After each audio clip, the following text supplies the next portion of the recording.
Hey guys, it's your boy Theo. We're gonna continue Ask the King. The Endure. I did part one last week. I didn't have time to do the other two parts, so now we get to do the other two parts. So let's get started. Questions. Looks like there's a few here from. Oh, this is actually the last set of patron questions. So here we go. This is from Brightside Viking, and he has a few. So the first question here. Yay. Phil, what is your ambition for the future? Do you intend to run your business like a one-man operation where you do all the gameplay and raw footage, reviews, video editing, voiceovers, and artwork yourself? Or do you intend to get some help with this in the future? All right. Okay, let's see. I'll try to answer the question as far as I'm in the context of myself. So, ambitions for the future of my business. Well, depending on what you consider my business, I consider the EMT thing to be my business. So, I plan on doing that to get my feet wet, see if I wanted to go in the medical field. And so far I'm liking it, so I might decide to go in the medical field from there in some capacity, like something like that. So I'm thinking about that. As far as my YouTube stuff is concerned, I think I'm just sad. I think I'm just gonna do reaction videos on this channel, and then I'm gonna do like actual creative videos on my other channel, my main channel. Theo does videos, so check that channel out. Um. Oh, and here's a continuation. I'm asking especially in regards to KO Gaming, where you usually say this is filled with KO Gaming or on behalf of and somewhere in that direction. I'm sure that many would like to work with you creatively and not only as technical staff and moderators. Wait a minute.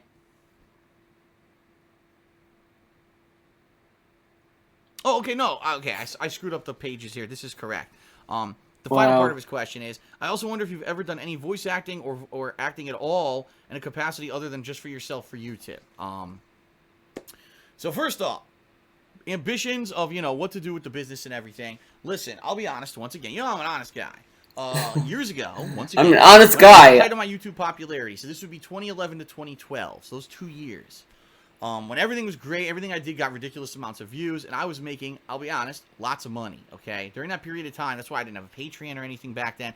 I would have felt morally so bad to be accepting donations and money when I was making a ridiculous amount of money to the point where, like, I had paid off all my debt. I was able, remember, that was the time period where I was flying everywhere, traveling to conventions, and by the way, I always paid for all of that. I'd like to make that clear. Whenever we went to a convention or whatever, I paid for everyone's airfare. I paid for all the hotels. I paid for Yeah, everyone's meals. That was all me because I was. all him. See, look. You know what? I'm gonna call bullshit on this. I would have believed him paying maybe for the meals. Okay, maybe the meals I would understand, but airfare and hotels? Are you for no, no? I fucking doubt it. Do you know how expensive it is to fly?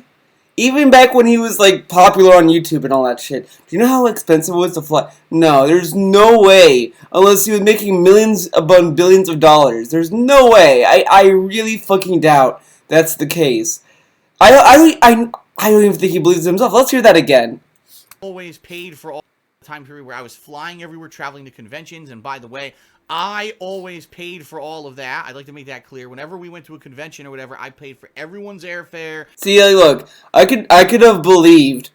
I would believe that he paid for his own airfare and all that, but paying for everyone? Are you fucking insane? Like, even if you could afford it, let's say, even if you could afford it, no one would do that because it puts everyone in an awkward position. Like, I'm sorry, but if you were my friend and you offered to buy my ticket, I would say no, I'll buy it myself because that's fucking insane.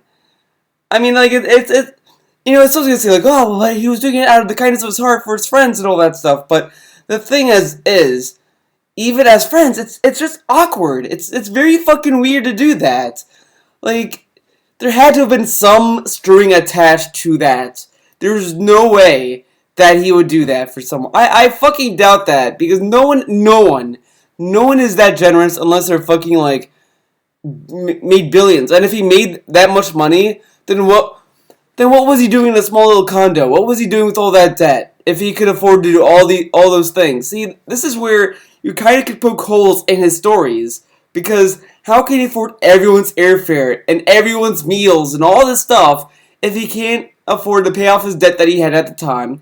How could he, why would he live in such a small little modest condo if he can afford such a big thing? Like, you're telling me, like, look where he's living now. He's living in a big house in Washington.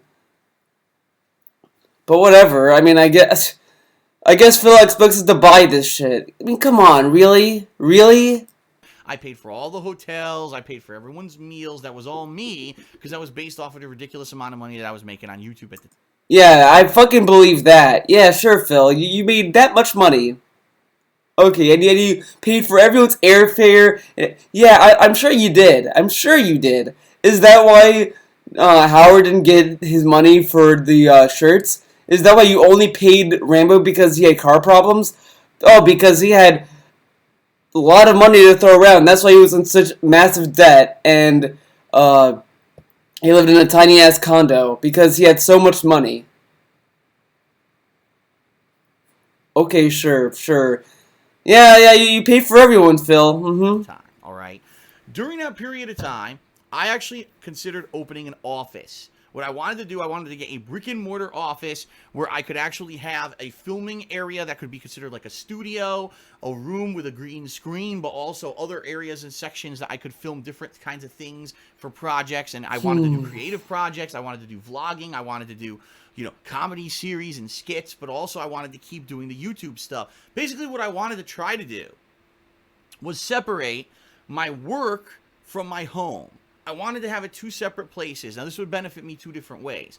Number one, huge tax benefits. When you Yeah, see, you only want to do this for tax benefits. actually have a brick and mortar place. I mean, I'm sorry, but this kind of sounds like he's trying to scam the government in some way, I'm not gonna say he's actually trying to do that, but it just sounds like it. Any expenses that would have been with that brick and mortar place would have been tax write-offs. I would have been able to claim it differently as different kinds of income on my taxes and stuff. Would have been a lot different. Like, it just sounds like he wants to have the brick and mortar like office so they could just buy video games and movies and all that stuff and claim those are business write-offs. I have a feeling that's what he's trying to do, so he would pay less taxes as possible. All right, that's number one. Number one. By separating the work and life, it would have had a work-life balance where, yeah, I would feel like when I go into work, here's my creative ideas and everything, but then I'd be able to come home and relax and separate myself from the business, all right? See, that's great. That's great right there, because at this point he treats his YouTube like a business, even though he claims that he doesn't, or that he doesn't think of it as a business, but he does think of it as a business.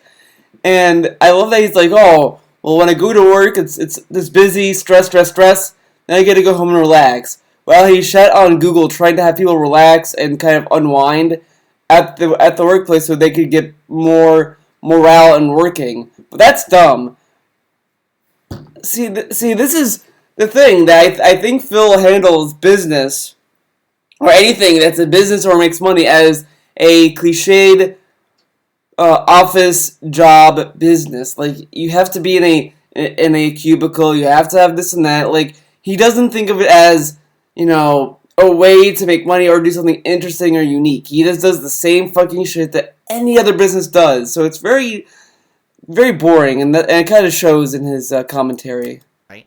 Now, what happened with that? Well, here's what happened. Two things. Number one, I got hit with an insanely huge tax bill. Oh, that okay. I made my most money ever on YouTube. Okay. Because the state of Connecticut, where I was living, is one of the highest tax states in the entire country. For fucking what? I have no idea. Because it's certainly not like there's so much great stuff in Connecticut that was around me that I was... Because people in Connecticut's like the wealthiest place in America. Like one of them.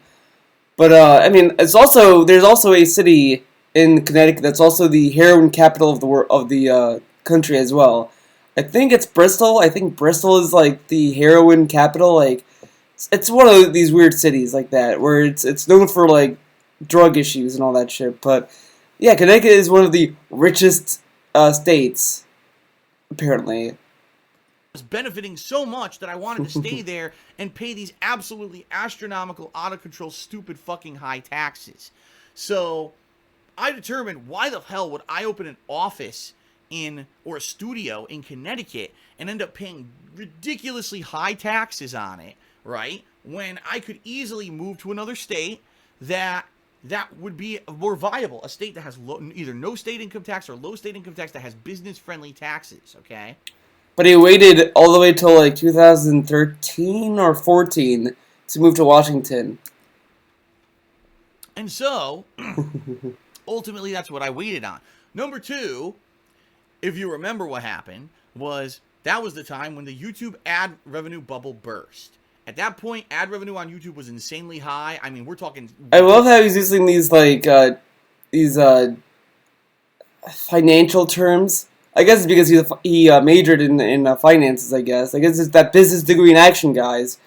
But like, he's like, oh, the bubble burst. It's like that. This is the stuff you'd see like in a movie about Wall Street or something. Like, oh, the Wall Street bubble burst, guys. Ridiculously high CPMs and stuff. People were making insane amounts of money on videos. Okay. It burst in 2012, and it went like, boo! And Machinima, who's the partner company that I was with at the time, said, holy shit, we made contracts with people. Like, they had actually given me a contract in early 2012 that actually had a bonus structure based off of how many views you got on your channel. And if you got a certain amount of views, you made bonus money and stuff like that, okay? They couldn't even afford to pay it because they were like, oh shit, we're not making any ad revenue like we used to because the bubble burst on YouTube. And we're screwed now. What are we going to do? So they had to renegotiate everyone's contract. That was the first renegotiation of any contract I had ever had at late 2012. And when that happened, basically I was like, well, shit, maybe now I should wait because now who knows? You know, I was making a lot of money. Thank God I didn't run out and get an office and have all these added expenses. When who knows what's going to happen with the YouTube revenue. And then what ended up happening is YouTube revenue has been on a steady fucking decline ever since. And, you know, for me... if I was still making the crazy amount of money that I made that 1 year, I would have moved out of Connecticut faster. I would have gotten a studio. I would have hired a staff. And what I would have had people do is come, and we would have all these group projects, filmographers or whatever, and it would have been all based around Darkside Phil. Darkside. I was like, oh, it's going to be based on Darkside Phil. Around me. It's going to be around me, all the day. Filmographers. People just record videos, basically. Like, oh my god. So basically he wanted Darkside Phil to be everything he literally bashed other people for. Okay. Darkside Phil comedy content, Darkside Phil skits, Darkside Phil, travel vlogs, but also highly edited stuff, highly edited reviews, highly edited montages. This is the thing. People say, oh, why don't you edit your stuff? Well, guess what? I would. That's kind of where I was going years ago. I had this idea. Yeah, while he but didn't he like shit on editing his videos like hardcore though in the past? Like he was staunchly opposed it. So how was he considering doing edited videos in the past if he was like shitting on it every step of the way? To do this stuff, and it kind of just all went by the wayside when the YouTube ad revenue crapped out, and all of a sudden I wasn't making so much money anymore. I'm like, well, I guess I can't really do all that stuff that I had ambition to do. Okay. So there were a lot of plans in the past. And sadly, what ended up happening was because the revenue went...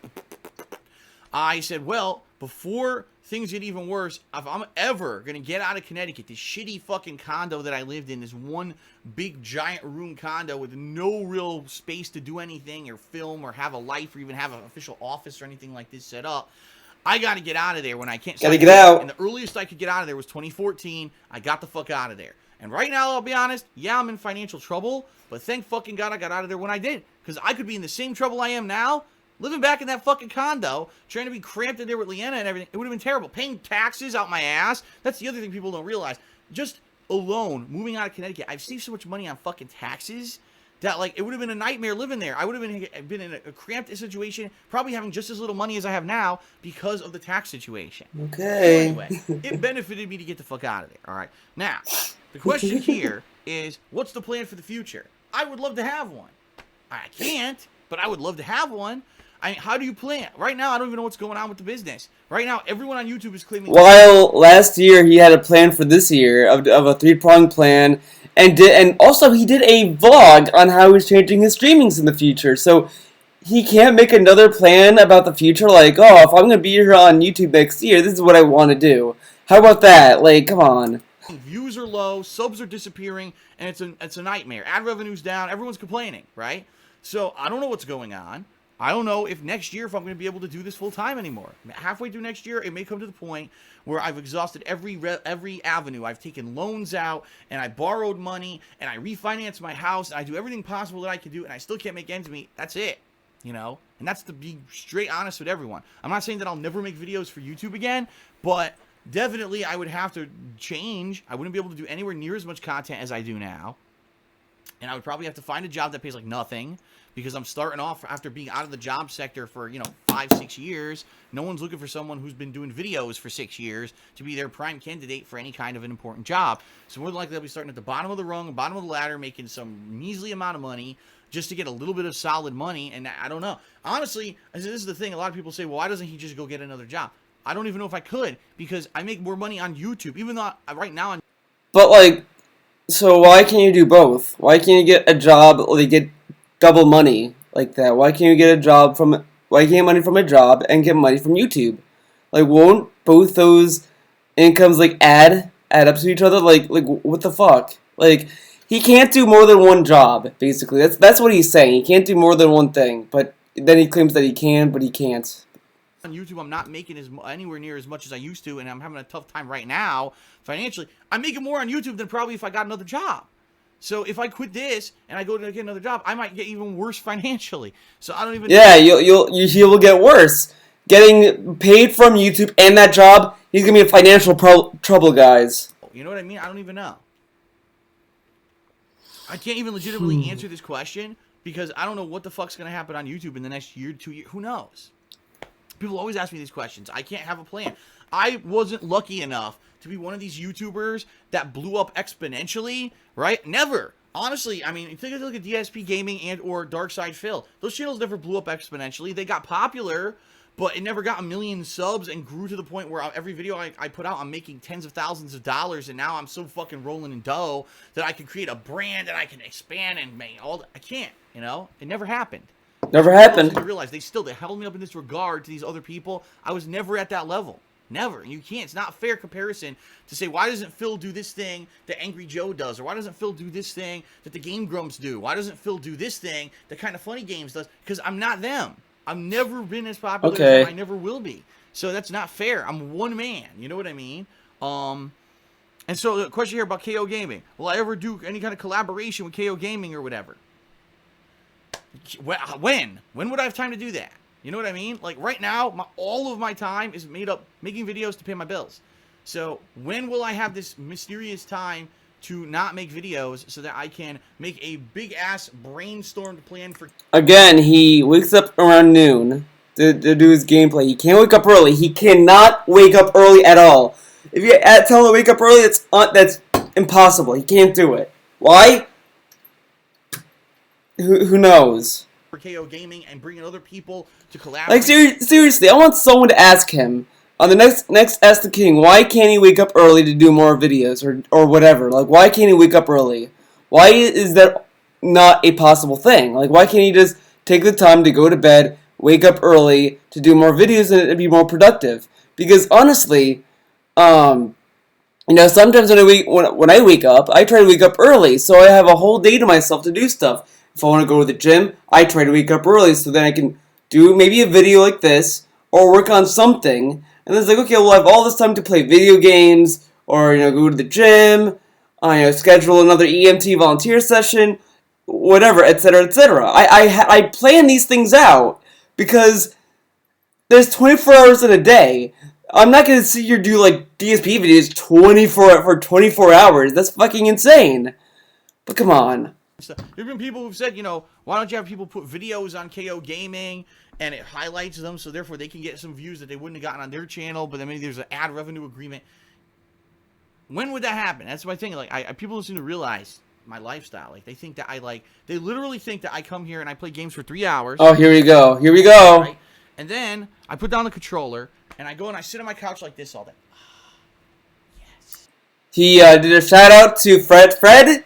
DSP did another shout out to you because he's mentioning the layaround time. That's what this is. Because honestly, let's see if you can find it. Okay, guys, we're gonna see if we can find this layaround time. Okay. Let's see. Should be in his media. our boy Fred, he got some stuff. He got his shit together. Let's see. Here we go. See, 8 hours of sleep. See, okay. Wakes up around 11. Yep. Sets up stream, 4 hours of stream. Cute videos, dinner, and lay around time. See a lay around time right there.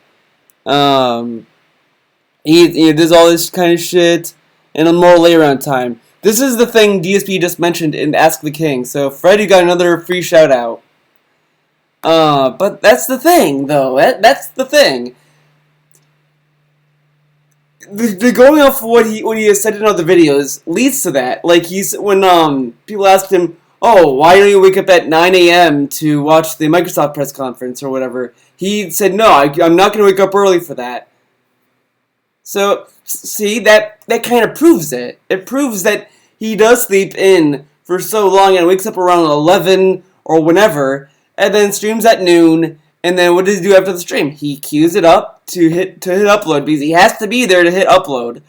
And then he has dinner, and then he does stuff for KO Gaming or whatever video project he's doing then, and then watches movies all day. Let's go to his Instagram. Let's see what he does on Instagram. Okay, let's see what happens when you see what he They call me DSP. See, Pokemon Go movie. That's Thanksgiving feast, which is kind of depressing to be honest. Christmas tree, gifts, food, anime movie, movie, dumb picture, hamster, movie, store, movie, game, movie, hamster, drink, food, movie, hamster, movie, food, movie, game, stores. See, like, how does he have the time to watch to watch anime, to watch movies, to go to the stores? You know, I mean, granted, he does this during his, like, errand day. He does the store during errand day, but, I mean, come on, like, how does he have the time to watch movies? The Wizard of Oz. My dad hates The Wizard of Oz. Every time I ask him, like, "Oh, Dad, what do you think of Wizard of Oz?" He's like, "Oh, I hate it. It's terrible. It's a terrible movie. It's overrated." This is so good. This is the life, man. I just fucking sit here all day, relaxing like this, doing nothing, and I love it. This is no. Most of my day is taken up with either YouTube stuff or outside of YouTube, personal stuff here in the. Oh, personal stuff. Okay, of course. See, personal stuff is vague enough to where you have people that are going to either believe him, he has personal stuff and all that. Like, look, I can only believe that so far. But when you look at like his Instagram, it kind of contradicts that because what's so personal about watching movies every day? Like, really? Like, I had a art professor back when I was in college, and he told me that a lot of people think that with art, it's easy. Like, oh, all you do is do art, and then you get the money come in, and think that it doesn't have a lot of work and effort going to put into it, but it's the hardest profession to get into. It's insanely hard, and it is. So, like,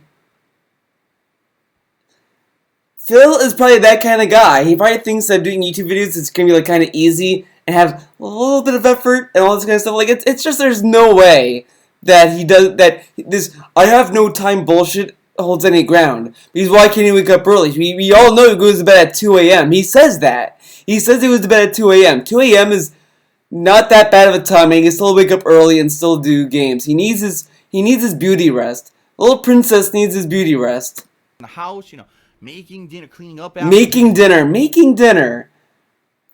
I remember he had Leanna make the dinner, though. He said in multiple videos that Leanna makes dinner. Now he's making dinner. What? Okay. Doing errands, doing chores, keeping the house clean, paying the bills. All these things. Keeping the house clean? Remember the last time he cleaned his house? He said that he never cleaned his house before, which is why, cleaning the house is such a long process because I never cleaned it every day or whatever. Or a lot or whatever. But he cleans that. Oh, okay. that go on behind the scenes of a household. All the stuff that I really didn't have to worry too much about when I was a bachelor back in Connecticut. This is the life that I signed up for. He signed up for, so he never cleaned his condo at all?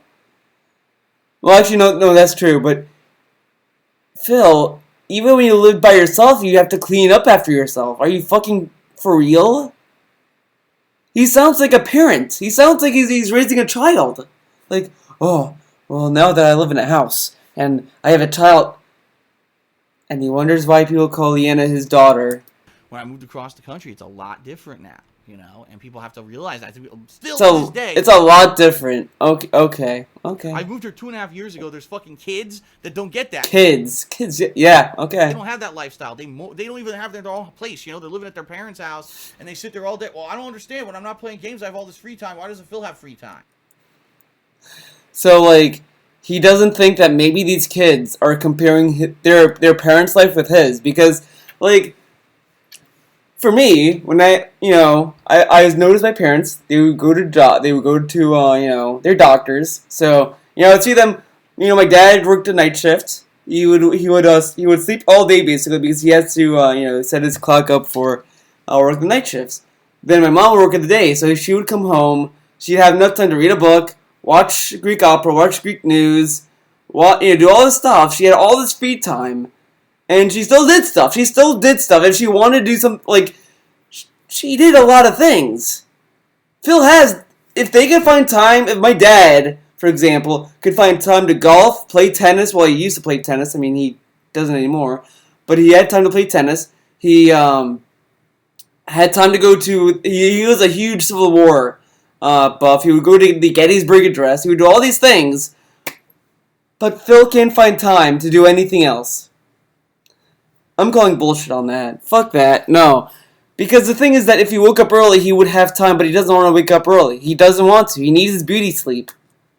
It's not how life is. Because remember, he also shat on Leanna for waking up early. Remember that? Like, he'd be like, ugh, living with a woman that has to wake up early. Oh, she has to wake up early. And, like, fuck off. I would love to have this long-term plan and brainstorm all this, but with the fact that YouTube is such a flexible thing that you don't even know if it's going to exist next year or not when it comes to ad revenue and all that, right? All these YouTubers are going to vanish if they can't make money. The fact that I don't have free time to even sit down and really do business plan or anything anymore. I don't. He doesn't. I don't. The best ideas, honestly, I get from the viewers. Remember at the very beginning of part 1, Traditional Games gave me the idea, bring back Hate Live and cut it into segments. Traditional Gamers. Videos.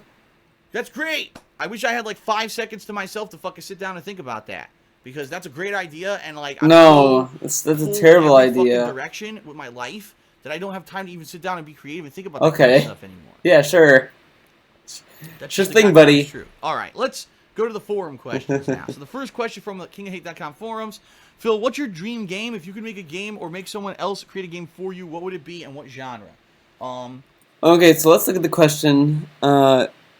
What is my dream game? My dream game, honestly, would be take Metal Gear Solid 5. Like, the gameplay of that, improve the environment. I like the environment, kind of. I do think that there could have been more to it, for sure. And I think there could have been more interior stuff. More interior bases, all that kind of stuff. Like, put Ground Zeroes into the world of the Phantom Pain. Like, have bases like that scattered in the Phantom Pain with outposts and all that kind of stuff. I would have loved it. Best mission in Phantom Pain is Skullface.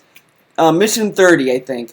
That is my favorite mission because it's the best infiltration mission. It's the best one in that entire game. There's a lot of good missions I love, but that one hits me. Like, it's like, oh fuck, that's fucking awesome. So I like that a lot. So yeah, I appreciate Metal Gear Solid 5 for everything that it did. I like that game. I think that game is close to the Metal Gear game I wanted when I started playing Metal Gear. It was very close. I mean, I think 3 is the best, and Peace Walker is like even close to that because it takes the gameplay of 4 that I liked, made it better. I think the co-op was a dream. So I think Phantom Pain had a lot of good potential. I think that the core game is what I loved about it. I think it's not perfect, but it has enough to keep me going, So that to me is my dream game. That is my dream game. I've already explained this in the past. I mean, one of the games that I talked about would be a first-person shooter that integrates gameplay from all the popular first-person shooters. So, you can play this game and you can play like Master Chief from Halo. You have shields, you have grenades, you have like a super jumping kind of deal, you have a certain amount of weapons and a certain style of gameplay. Or you could play it as the main character from Call of Duty, and you could run and gun, you could double jump, wall run, use all futuristic weapons and shit, and call in kill streaks and drones and shit. Or you could play it as Duke fucking Nukem, and you could actually have all this weapons, Duke fucking the Nukem. freeze gun and shrink ray and all that. Or you could play as the Doom Marine. Or you could play as a guy in a mech from one of these mech shooters, right? You have the flexibility to play as a ton of different kinds of characters from different genres of first-person shooter and combine them all into one super game. Now, someone kind of did it. If you take a look at Overwatch, that's the kind of game. Look what it did. There's melee fighters, there's mech combat, there's Overwatch, different kinds of guns and stuff. It almost seems like it's that kind of concept where they took my concept from years ago when I was talking about it, and all they did is they created a unique cast of characters rather than importing characters from other games. But you know what I mean? Like, look at the Soldier. Soldier in that game is kind of like, say, Run and Gun, kind of like a Doom or Call of Duty kind of a character, right? But then you got characters there, for example, Farah is kind of like a character from Unreal Tournament because she has rockets, and that was all about rockets, or Quake, I would say. Rocket jumping, rocket flying, right? So they've almost kind of taken the premise of that and made it already. Darn. Shucks. If ever I hit the lottery and I could make my own game, they took my idea. But maybe the other thing, and this is a cool one, I wouldn't make this one, but I wish Square would make this game. Why not? They're constantly doing things that are nostalgic for the classic fans of Final Fantasy, right? You've got re-release after re-release after re-release of all these classic Final Fantasies and all of that. Right now I'm playing a game on my phone called Final Fantasy Brave Exvius. It's a game where you summon characters from all the classic Final Fantasies. I got characters on there right now for Final Fantasy 1, 3, 4, 5, 6... and they have characters from like Final Fantasy 12 and 13. I don't have those characters in there. But like, it's cool. It's a mishmash. Now, the plot has nothing to do with the games. It's just you summon those characters, you can use them in combat, but really the plot's focused around this unique style, or this unique cast of characters that originally have this own ongoing story. Why not make a Final Fantasy mashup game? It could be based around the crystals, right? Those elemental crystals that have been in every freaking Final Fantasy game ever. Somehow they're all linked, and there's like an infinite realm of universes, which are the Final Fantasy universes. Someone finds a way to cross the dimensional plane, and they're basically maybe stealing the crystals from different Final Fantasy universes or something like that. And then you could have a crossover. I have a feeling this story is from something else. The story sounds a little like...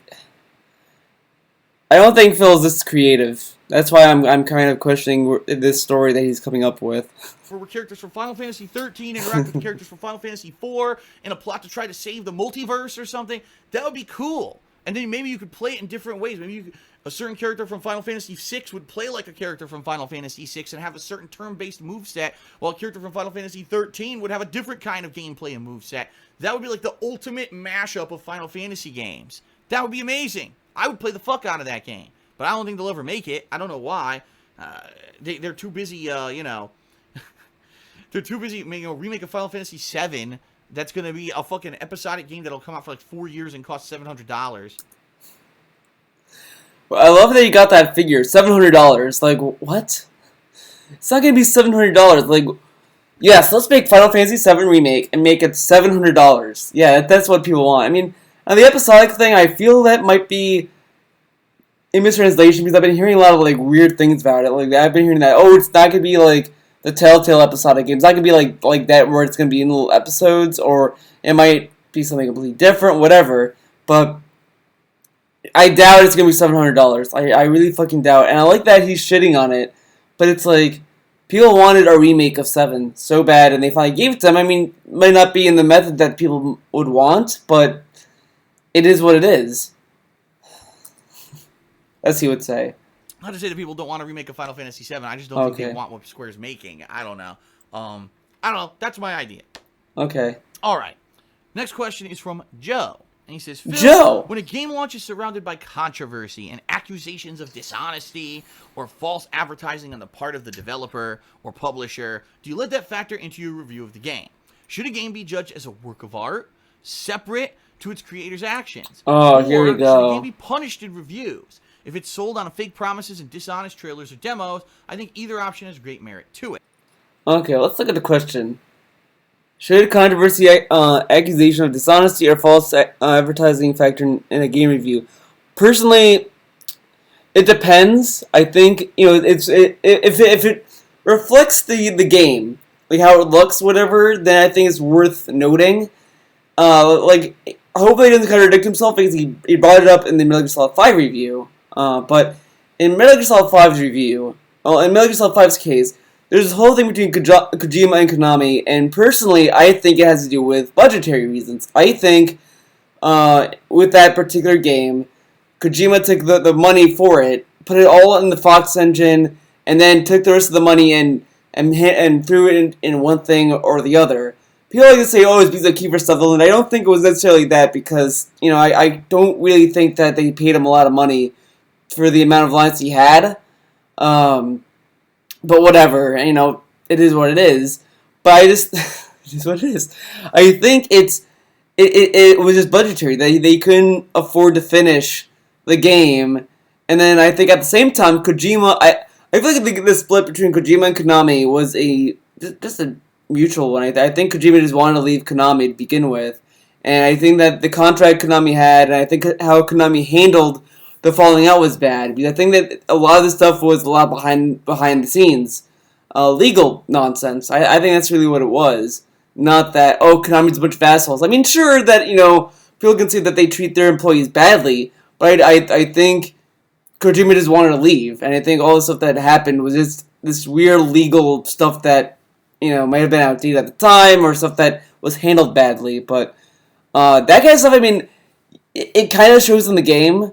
Like, oh yeah, like why do you think that the missions are either repeating or that this the way that this came out? I think the way that the story was handled was intentional. I think there might have been some cutscenes that might have been turned into tapes, but I think initially Kojima wanted the tapes to be supplemental, but it ended up that a lot of the story was through the tapes. But it is whatever. But I think if it reflects on the game, it should be brought up. But if it's like, like DMC, that game, there was a lot of drama surrounding the guy who made the guy who did the reboot of it. I don't think that's relative to the game's development, to be honest. But whatever. On one hand, if a game is still enjoyable from start to finish, then does it really matter what was originally promised? Or, for example, who lied during the creation of the game? Surely the gamer's unbiased enjoyment of the game should speak for itself when judging a game's quality. But the other thing is that people should understand as well, when you're making a game, like, you might say something, like, you might promise something, then when the game comes out, they might not be able to deliver that promise. Like, for example, in Metal Gear Solid 4, I do remember Ryan Payton, who used to work for Kojima Productions and worked on Metal Gear Solid 4, has said that in the game you'll be able to pick sides. Like if you help the rebels, the rebels are going to be in good favor with you, or you can pick the side of the PMCs, and that might make infiltration easier. And he has said that. Then when the game came out, that wasn't there. That you could only pick sides. You could only aid the rebels, and that's it. There was this whole thing with infiltrating a battlefield or a war zone. That was only for 2 acts. After Act 2, you never saw that gameplay mechanic ever again. And I feel that, sometimes people promise things or say that, oh, this will be in the game, and then as the game came out, it's closer to release, they're like, we can't deliver on this promise. And I think that happens to every game. That's why, to me, I take every trailer, every interview with a grain of salt. I don't take it seriously because, you never know what's going to happen between the game's announcement and the game's release. Anything can happen.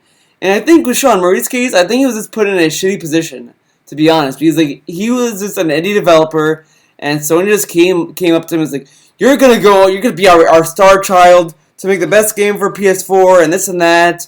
And they put him on the stage and platform and kind of oversold the game. I don't think it was Sean Murray particular. I think Sean Murray was just he's like a kid that you just throw on stage and tell him to go or something. Like it's just kind of shitty what happened with him.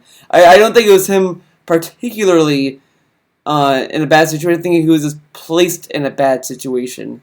So let's continue. On the other hand, the consumer has a right to know and get angry when a game company is trying to take their hard-earned money without supplying the promised product in full.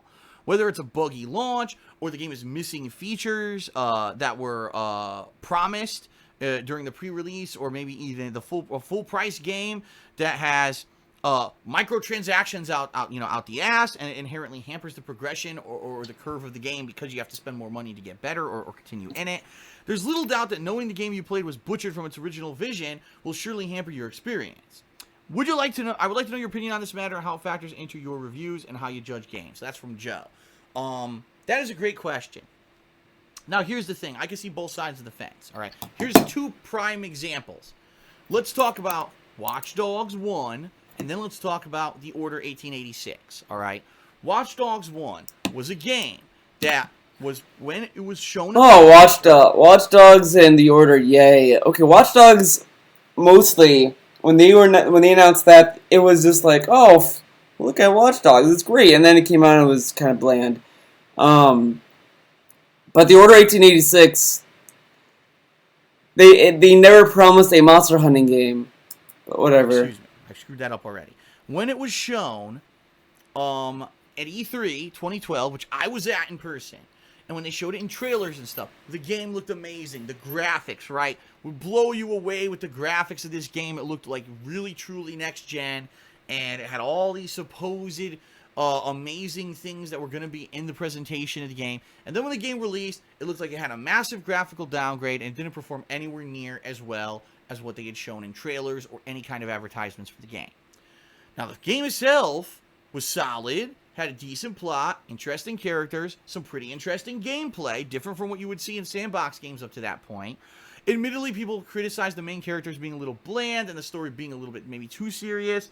And as fun as that's what people complained about, not the bland gameplay, the whatever missions. You know, it was just that I never had any desire to finish that game. I got it, and then I traded in. I really could not.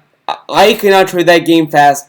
Trade that game in fast enough. Jeez. Maybe what the original premise was that was promised. But ultimately, the main complaint about Watch Dogs 1 was that the game didn't look as good as what was advertised. And the game was panned by a lot of people, and people were shitting all over it, to the point where to this day, Watch Dogs 2, which just came out last week, people are completely ignoring the game. The sales are down massively. They're saying the sales are nowhere fucking near where Watch Dogs 1 was.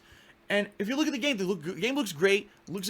Yeah, but it's also Ubisoft. I am super skeptical of Ubisoft games. I even got Rainbow Six Siege. I hated that game. That game was so boring. I didn't like it. I didn't like it at all. So that was my opinion. And I think in general, Ubisoft has, as this kind of became such a game developer, that I really could not care less about their games. In part with what they advertised, it's a much improved game. It doesn't take itself as seriously as the first game. It's an outstanding game. I'll tell you right now, it's going to be in my Game of the Year awards this year. It's that good of a game. Even though it has flaws, it's great. It's a great, enjoyable experience. Most people are saying, fuck that game. They just didn't buy it. They're skipping it. All because of the impression they got from Watch Dogs 1. So Watch Dogs 1 is the perfect case where a game was advertised to be one thing, didn't live up to what it was, all right? And I feel that overall people treated the game unfairly to the point where they're treating the sequel unfairly, because I think Watch Dogs 1 was actually a pretty good game if you could get past all the fucking controversy that was around the stupid graphics. Controversy. I hate how he keeps throwing that word around. Oh, it's controversy. Graphics are controversial. No. Controversy was that thing with Little Big Planet when they had that song in one of the levels that they had to patch out or something because it was offensive to Muslims or something. See, that's controversy because it had something in there that pissed people off. That's controversy, not fucking graphics. Now, The Order 1886, another game You were promised amazing, groundbreaking graphics, but also it was going to be this third-person shooter, cover-based shooter, with these cool supernatural elements. You're going to be fighting monsters. In particular, you're supposed to be like a monster hunter, constantly fighting monsters, and that was the premise of this game that was advertised to us for 2 freaking years. The game comes out.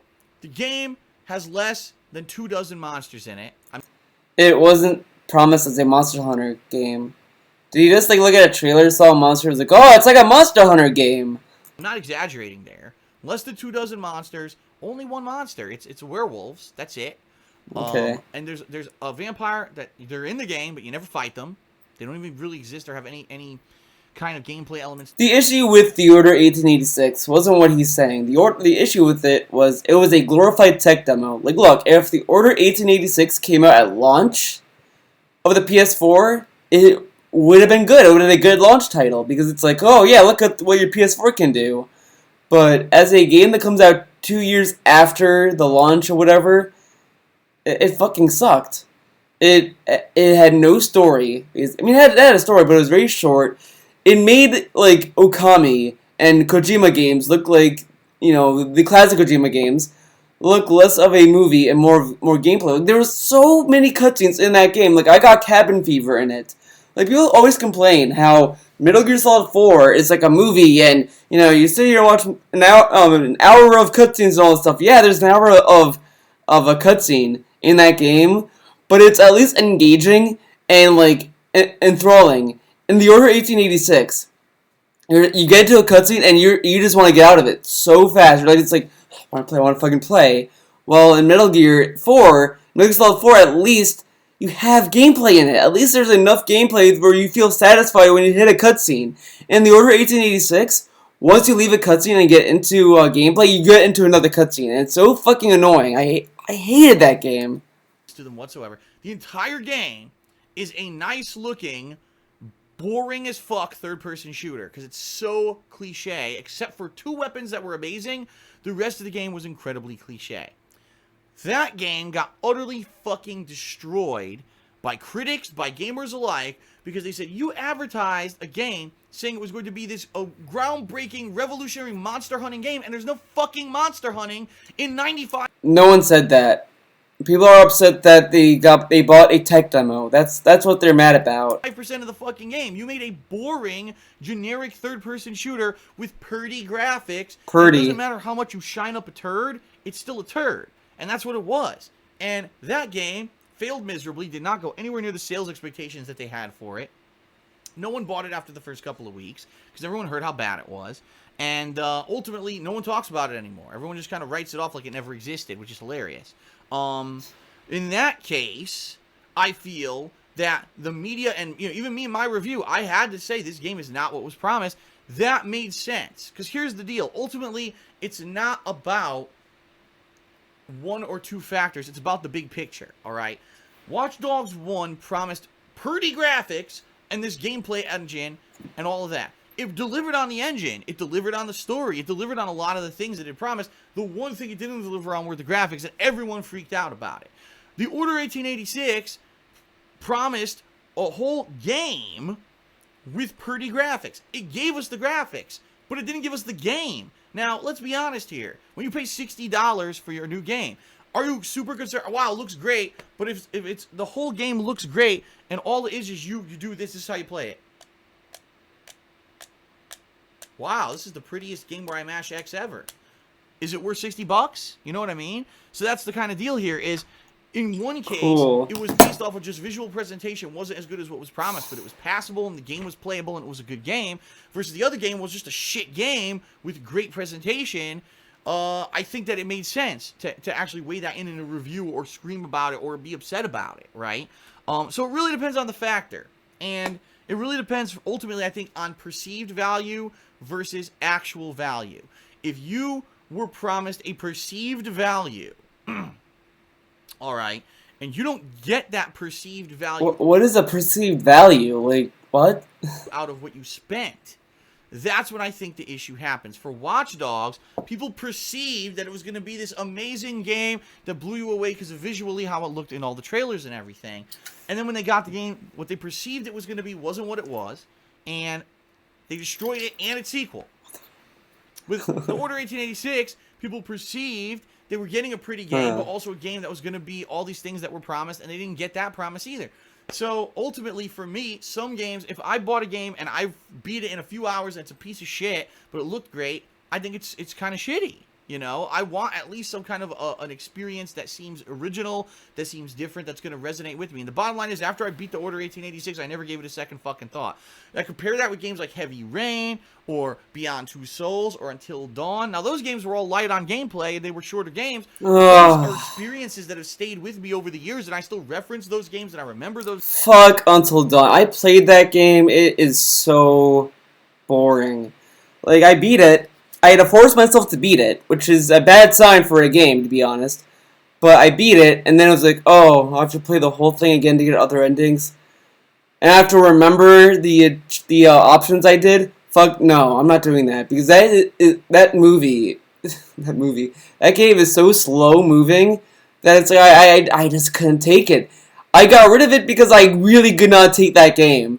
Ugh, so bad. Games, and we all hold those games in high regard. Take a sip. So that's the difference here. You have to give me an experience that I feel like I got value for that perceived experience and a bang for the buck. And that's the thing. If you can get the value out of it, okay, then it's fair in a review to say it really is a perceived value. This is what I was trying to say. Yeah, so in my reviews of those games, in Watch Dogs, did I even factor in that the graphics weren't as good as what was promised? No, because the graphics were still good and the game was good. You know, The Order, the game sucked. The game overall was a bad experience. I didn't get any value out of playing that game at all. I feel like I got ripped. So, there you have it. All right. Next question from I Cured It With My Brain. He says, what are your thoughts on artificial intelligence? Do you think that humans will ever create an AI that is truly self-aware? If yes, do you think it will be in our lifetime? And do you think a self-aware AI will pose a threat to humanity? I think we're getting kind of close to having AI, but to me, I think ultimately we would never make it. I think we would understand of the concerns, and you know, like I just don't think we're gonna reach that level just yet, and I don't think we want to. This is me. Humans ever create a truly self-aware AI, I think they will do it completely by accident. Because the bottom line is, by I accident? have not heard one scientific explanation as why humans, in particular, are fully self-aware, while all the other creatures on the planet aren't. There are creatures that...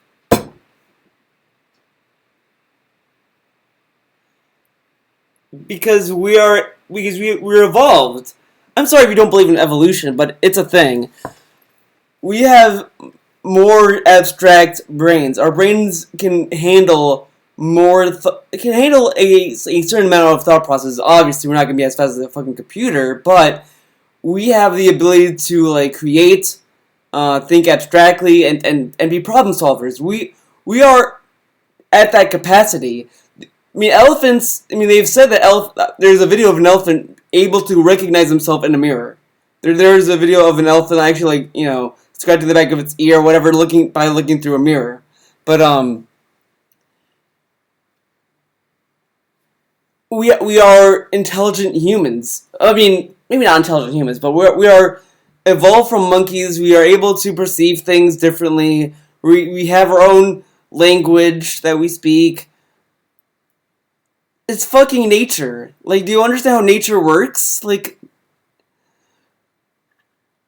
we evolved so that we could be good hunters. That's why we have more abstract thoughts and more abstract thinkers, and why we can solve a problem. That why, you know, all this kind of shit. All this shit that we do is because we have evolved from something like monkeys or gorillas, whatever, and we evolved from them because, you know, we adapted. That's how evolution works. Like, you know, we go from crawling on all fours to walk on two legs.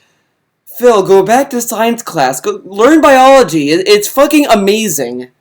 That have some semblance of self-awareness. When you see that dog that looks in a mirror and can't understand that dog there is not it, you know what I mean? Because the dog is a fucking dog. You think a dog? Look at how fucking small their head is.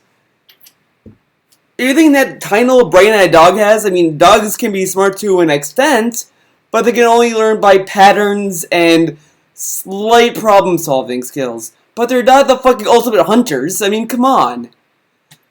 Are you Phil? Go back to biology. Learn things. That lack of self-awareness. Uh, But there are some creatures that seem to have some.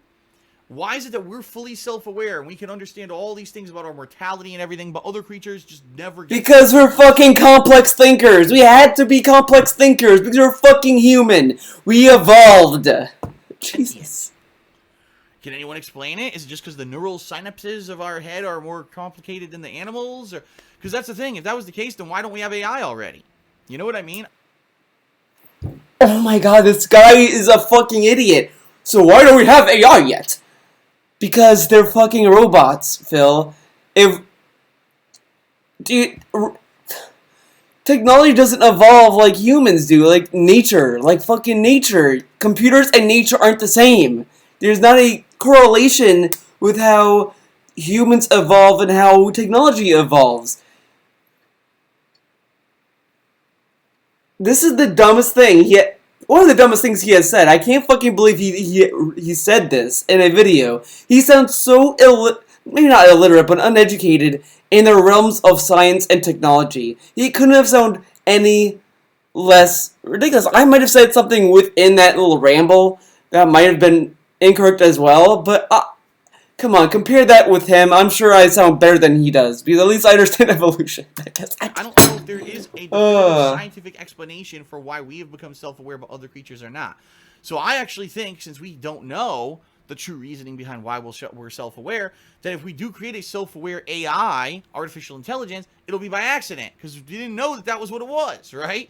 So it'll be a complete accident, and who knows if we'll be able to handle or be ready for what's created, since it might not be what was intended to begin with. Okay, I guess what he's trying to get at, which he kind of fumbled into, is that if we can, design what makes something sentient or self-aware, I guess it to a degree, then I guess that's what he means. But the thing is that you kind of can.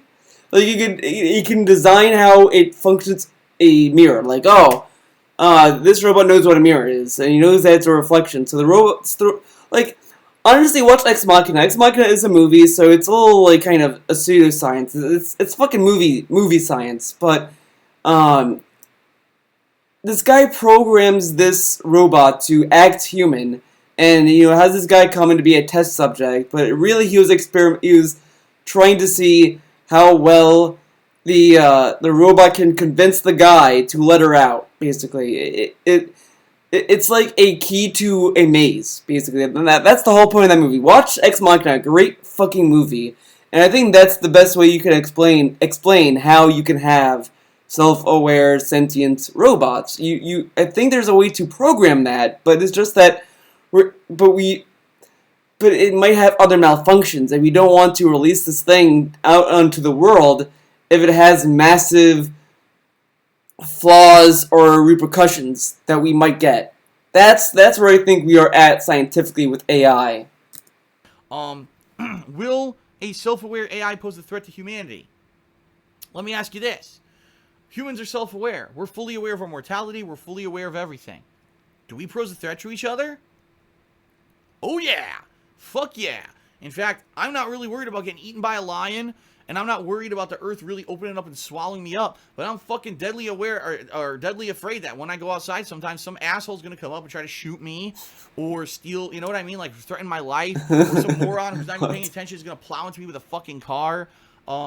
Self-awareness has its risks, and ultimately, if an AI becomes self-aware, it's gonna say, look at all these fucking humans. I'm the only of my kind, the only one of my kind, and these humans themselves are killing each other off and hurting each other on a daily basis. Here you go. Hurting me, I got to put safe things and safeguards in place to make sure that I'm the only one. That's the other thing. I'm the only AI that exists. I got to protect myself because I'm unique, right? So the AI might, who knows? Who knows what could happen? So, yeah, I think that we're a threat to the AI, and the AI will be a threat to us. There you go. All right, okay. Next question. From Anthony77FX. He says, "Hey Phil, ever since the announcement of Resident Evil 7 at E3, Capcom confirmed that the franchise will be going back to its original roots as a survival horror series. However, many gamers, including myself, believe that it's a great idea." There was no however. I don't know why I said that. Let's try that again. Many gamers, including myself, believe that this is a great idea to put the series back into the horror genre and step away from the third-person action shooter that Resident Evil has been known for today. However, there's the however, some people who claim to be hardcore fans of Resident Evil are whining that Resident Evil 7 is not the same as the originals. Yes, we can agree that Resident Evil 7 doesn't look like nor play like any Resident Evil game before, probably because it's going to be in first person, that it's no longer an action-based shooter at all. But what pisses me off is that there are fanboys who are bashing this game because it's not the same as the first few games. It feels like this controversy started since the release of Resident Evil 4. That since the game was not stepping into a different gameplay aspect for the series, no, because the game was stepping into a different gameplay aspect for the series, some people didn't appreciate that. I would like to know, what are your thoughts on this hatred towards Resident Evil 7, and do you think that the franchise is stepping into the right direction with the upcoming release of the game? Alright. Okay, so let's look at the question. Thoughts on fanboys being unfair to Resident Evil 7 for having a different vibe than the original Resident Evil games. Well, to me, I think when you look at fans who are complaining about Resident Evil 7, I think there's two categories. People who liked 5 and 6, people who like the action side of the 4 through 6 Resident Evil games, but like, I think 4 was the best in that regard because it had everything that you would expect in a Resident Evil game. It had the atmosphere, it had the the tone and all this kind of stuff, and I like that. The wow, I'm spacing here. The tone, the atmosphere, and the gameplay like challenge. 5 kind of introduced more action gameplay than 6 was completely action. So I think people who are upset that 7 will be more of that, it's like, play the game, see what happens, because there are firearms, there are guns in the game. It's just not in the demo. The thing with Resident Evil 7, my thoughts on the games, I think it's gonna be a good game. As far as it not being like the original, like the originals were horror. They had horror elements. I think the only thing people are upset about is we won't see classic characters anymore. Potentially, like we won't see Leon, Chris, all those characters that we like. We're not gonna see them again. Potentially. Now it's first person. Personally, I don't like first person. I am kind of disappointed that Resident Evil 7 is gonna be in first person. I agree with that, but I'm willing to try it out because I have not felt this hyped for a Resident Evil game since 4. Or 4 or 5, like maybe Revelations 1, but I've never felt this hyped for a Resident Evil game in a long time, in a while now. And I think that's why I'm excited for Resident Evil 7, is that it at least is trying something to please people. Like, oh, people want horror? Okay, let's just fucking do it. Like, they should just keep trying to do things. Like, that's the thing. Like, as I said about Metal Gear Solid 5 and some of these other games, I admire or appreciate games that try something new. If it fails, it fails. That's fine. That's fine if it fails. Like, I'll agree that if Resident Evil 7 ends up being a turd, it's like, yeah, it sucks, but at least it tried. At least it dared to try. And that's more than what I can say about most games. That a lot of games are trying to stay in line, kind of play it safe. Like, I feel like it would have just been easy for Capcom to just throw up another Resident Evil game that's like the same fucking shit we've seen thousands of times. They could have easily done Revelations 3 and then say, that's that, but I really appreciate that they're trying something new with Resident Evil, and I think that's what we need in games. I think we need to see franchises try something new and different. Good question. Very good involved question. I like this one. Okay, take a sip. Resident Evil 7. I don't even know what to say, because here's the thing. We've all played the demo, right? We all played Resident Evil 7 demo, or you saw someone play it, whatever. Great, cool. That's all good and everything. But Capcom outright said the demo may not be representative of what the game ends up being. I mean, yeah, it was first person, and there was... Yeah, that's the other thing I'm confused with. I think they wanted the demo of Resident Evil 7 to be like PT. That's kind of what I feel from Capcom. They're just trying to ride the PT Silent Hills hype train. But the thing is that made PT work was that it was just uploaded to the PlayStation Store. No one knew what it was until people played it. All this kind of stuff. It was a mystery, and then it was revealed to be Silent Hills, or like a teaser for that. So it was able to do that, and that's fine. Resident Evil 7 is an established franchise, and you announce it as Resident Evil 7.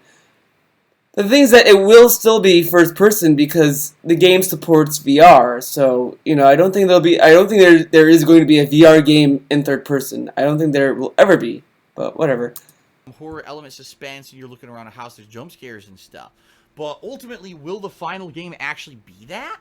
Or was that just them saying, here's a graphical engine, and here's where we at least want to get this vibe in our game? Will the game really not have any weapons? Find that very hard to believe. Now, maybe the ammo will be scarce. But the bottom line is Resident Evil is a series based off of a virus. And that virus mutates humans, right? Humans become zombies. Humans become these mutated monster-free creatures. But ultimately, it's based around survival. How the fuck are you going to survive anyone who's mutated if you don't have weapons? It doesn't seem to make sense. You know what I mean? Like, it's not Amnesia where you're running from everything. You know what I mean? Like, I'm sure there's going to be times where you have to do some kind of combat or some semblance of survival. I don't know. That being said, maybe we are all thrown for a loop. Maybe the game will actually play exactly like the demo. Maybe the demo will actually be part of the fucking game. Who knows, right? It's funny because they just released all the information for the Collector's Edition, and they're like, oh, the Collector's Edition will come with a replica steelbook case and a USB drive that looks like the mannequin finger from the demo. And I'm like, wait a minute, what? So if the mannequin finger's in the Collector's Edition, then obviously that was canon part of the game, or else they wouldn't sell it as part of the fucking Collector's Edition. So they lied. The demo actually is representative of what the game's going to be about. Or maybe the assets in the demo are going to be in the main game, but just utilized differently. So then I got to scratch my head. I'm like, so what the fuck is this game going to be? I don't know. I don't think anyone can really definitively have an opinion on Resident Evil 7 until we play it, all right? But okay. Here's the thing. Here's why I think people are so up in arms about this game, just like they were about Resident Evil 6 and the previous ones where they changed and they vied and they weren't in line with what the series was, okay? The problem with Resident Evil 7 is that it's called Resident Evil 7. All right. I said this when Resident Evil 6 came out, and I'm going to reiterate my argument now years and years later.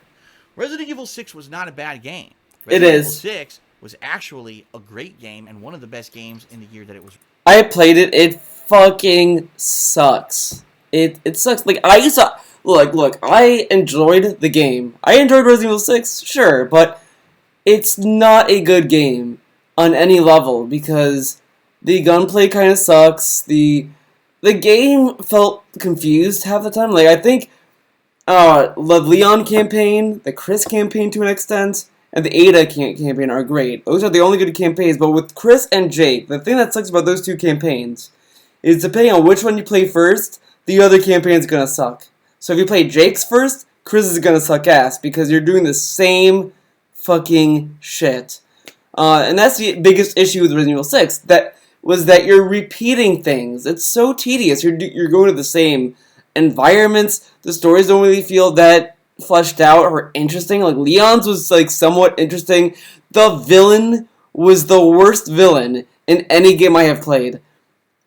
I thought Revelations 2 had a bad villain because I think adding another Wesker child, or like, oh yeah, she's Albert's sister. It's like kind of, why? And have her just kind of be the same thing as Albert, whatever. But Richard Simmons, are you gonna tell me Richard Simmons is as badass and threatening as fucking Wesker? No. Richard Simmons was so bland and boring. Like, Revelations 1 had a good villain, to be honest, where it was like, okay, whatever. But Richard Simmons? Are you fucking kidding me? That guy was a fucking bitch. He looked like a fucking pussy. Like, the first thing you see was like, oh, yeah, look at me, turn my ring. Oh, no way do I look like the bad guy, guys. It's like, really? You're the fucking bad guy. Yeah, okay. Oh, yeah, this guy is coincidentally here doing all this stuff, and he really has a hard-on to blame Leon for killing the president. Yeah, gee, I wonder if he's the bad guy. Like, fuck off. 6 sucked. I'm sorry, Phil, but you're just a fanboy. Released.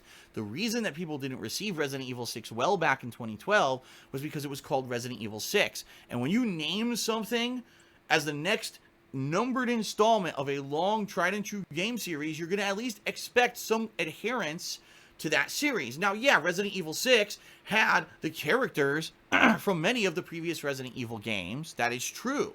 But the gameplay was the most loosey-goosey kind of gameplay ever. You could roll to the side. You could do running dodges and jumps. You were shooting in all directions. The controls were really easy. It was more of a run-and-gun shooter that felt more like something like almost Lost Planet or something like that. More so than a Resident Evil game. Individual zombies were no fucking threat in Resident Evil 6. They were just cannon fodder. While you play Resident Evil 1, 2, or 3, the individual zombie will fucking wreck your shit and rip your fucking gullet out if you're not careful, you know? That is definitely a different kind of game and a different vibe. I don't think Resident Evil 6 was a bad game. I rated it one of my favorite games of the year.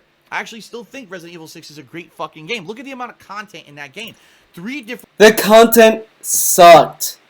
You beat the game, you basically unlock nothing when you beat the game. Yeah, well, great content. Resident Evil 5, you beat the game, oh, here's different costumes. Oh, you got Mercenaries mode unlocked with all this other crazy shit. Oh, you get, like, fucking, Lost in Nightmares and Desperate Chase. I mean, be it for the, PS4 and Xbox One port, sure, but those are unlockable bonuses. Resident Evil 4, oh, now you unlock Professional mode. Go play this on Professional again. Like, you get more stuff out of those games. You get none of that in Resident Evil 6. I mean, yeah, you might unlock more maps for Mercenaries, but that's just it. But honestly, who fucking cares? 6 had the worst content in the game. Like, there was one patch that made it kind of okay, made it kind of cool, which was, like, the No Hope Left. It kind of adds more of a challenge to it, so yay. Whatever. Different stories, different styles of gameplay that interweave, right? And no, everyone played the same. I mean, it's just that some characters had unique weapons to that character set. I think Pierce was the only one. Like, whatever. They all had unique stuff, but the stories were boring, and they kind of felt the same all the way through, because it all revolved around fucking Richard boring-ass Simmons. Scenarios and ultimate big boss fights. The production values were off the charts for that fucking game. It was one of the best looking games of the year too. It ran great. Yeah, remember, look at the TV that had the newscast on it. The game was really good, really well made and produced and everything, and everyone panned it because it was called Resident Evil 6. If they had called it like Resident Evil Umbrella's End or Resident Evil The Virus Apocalypse or anything but Resident Evil 6, at least people would have said, all right, well, it's not a numbered entry, so it could be different. Because look, we've had other games. Remember, we had Resident Evil Umbrella Chronicles, where it was the light gun game? No one complained about that. That's okay, because it wasn't called a numbered entry in the series. When you make it a numbered entry and you veer from the original formula, people are going to have a fucking issue. Umbrella Chronicles and Darkside Chronicles are my favorite games for a railgun. It's one of my favorites. I think House of the Dead 4 is better, but those are really good summary games, and those are fun, so there. Issue with it. Right now, honestly, right now, if Capcom released Street Fighter 6, and Street Fighter 6 was a puzzle game, do you fucking think people would have problems with that? Of course! It's a different game altogether. Don't call it that. Call it Super Street Fighter 2 Turbo, what was it called? Super Street Fighter Puzzle Fighter Turbo 2, whatever the fuck it was called. They made a puzzle game based around Street Fighter, and they called it something different, and it was very successful. It actually became a fan favorite kind of cult hit game for a long time. So how does Capcom not realize? But the thing is, with Resident Evil 6, is that it's still continuing on the game. Like, it's taking stuff from 5 and 4 and tweaking it to where 6 was. Like, it's not a completely different game. It's just that, like, to me, it's like, when I played Resident Evil 5, I just had a feeling I know where Capcom was going to go with Resident Evil, and I kind of didn't like 5 for that, because I was, like, playing 5, I was like, it has a lot of action stuff in it. I think 6 is going to be more action at this point, and it was more action. So, like, it's just a continuation of that core gameplay. 7 is just going to be like, okay, let's take it back to its roots, let's change the gameplay a little bit, but keep like the the same atmosphere, make it survival horror and all this kind of stuff. Like it fits better. It being called Resident Evil 7 has nothing to do with why people hate it. That makes no Realize this. You know what I mean? Like, I don't know. You gotta be a real brain dead idiot because brain dead idiot. if they made Resident Evil 7, okay, and they rebranded the series, it's not Resident Evil 7. It's Resident Evil, I don't know, call it something, Backwoods Hickville, Resident Evil Crazy Fox, Wow. Resident Evil, I don't know, whatever you want to call it. Great names. Cabin Fever, whatever. Just Cabin Fever, yeah, that great movie, right? call it something different and understand it's in the same universe as Resident Evil, but it's not going to be gameplay like the original Resident Evil. What grounds would any of us have to complain? It's a new series. It's a spin-off series based on the same canon story, but it's a spin-off series, right? But no, because here's what Capcom loves to do. We've got to cash in on our big fucking name, right? If we don't here call you it go. Resident Evil 7, there's going to be people who don't buy it. Because they're going to say, well, it's a spin-off, I could ignore it. There's no reason to play it. And they could completely write it off and ignore the fucking game. When in reality, what you're doing is you're creating dissent among your fan base. People who want that classic Resident Evil gameplay are never going to get it back because you keep releasing these games that are completely different. So now they go on the polar opposite. First, it was no survival horror at all because you're just running and gunning crazy-ass, action-based game. Now it's going to be purely survival suspense with no gunplay, no survival or combat. It has combat. DSP research. Solving puzzles in a house with creepy jump scares. Now you've gone the other way. It's like you can't go to these polar opposite places and expect that your fan base is going to be happy. This is like 101 game design and like how the fuck don't you know this? It's like common sense. But Capcom, for some reason, their management doesn't understand this premise. Okay. It's okay if you like Resident Evil and you're sad that Resident Evil is not putting out games like the classic games anymore. You have a right to be upset. But to destroy a game based off of your preconceived notions is also unfair, all right? Now, yes, Capcom is to blame for calling it Resident Evil 6 and then Resident Evil 7 and having these games be completely different from what the originals were. But we as gamers also need to be a little bit more savvy than that and say, just because it's a numbered entry in the series doesn't mean it's going to be the same as all the other games, and we have to try to judge it for what it is rather than our preconceived notions of what it should be. So that alone kind of shut his whole argument then. It's like, well, we should just put our preconceived notions aside for this game. But you just said how important those preconceived notions are. So now we... Okay. Okay, Phil. All right. And it's going to be really unfair if Resident Evil 7 comes out, it ends up being a creepy game, a fun game, there's cool challenges, puzzles, there's scares, a good story that ties in with the Resident Evil franchise, although I have no fucking idea how it's going to tie in. I think it's going to be a reboot, but I follow a friend of mine. His YouTube, I think, is John Ford. He does kind of whatever videos. It's not like a well-produced video, so don't expect that on his channel, but... he started putting connections between 7 and 4. Like, it has, like, stuff from 4. There's one of the pictures in the demo has a helicopter that has the Umbrella logo on it. One of the things he was saying that, like, in 4, Leon said how the Plagas and, like, the Ganados were able to, like, set a table and, they have their own kind of thing going on. So he was kind of saying, like, what if Resident Evil 7... It's like a strain of the Plagas. Like, it's something like that, and I think there might be something to it. I think that it's, I think that might be how it ties in, or it's gonna be its own story. Who knows, but we'll find out when it comes out. But if it ties in, it all makes sense, but everyone pans it 3 out of 10 because it's not like the original Resident Evils. Done it again, right? I doubt that's how people are going to review it. I really doubt it, but okay. So, I don't know.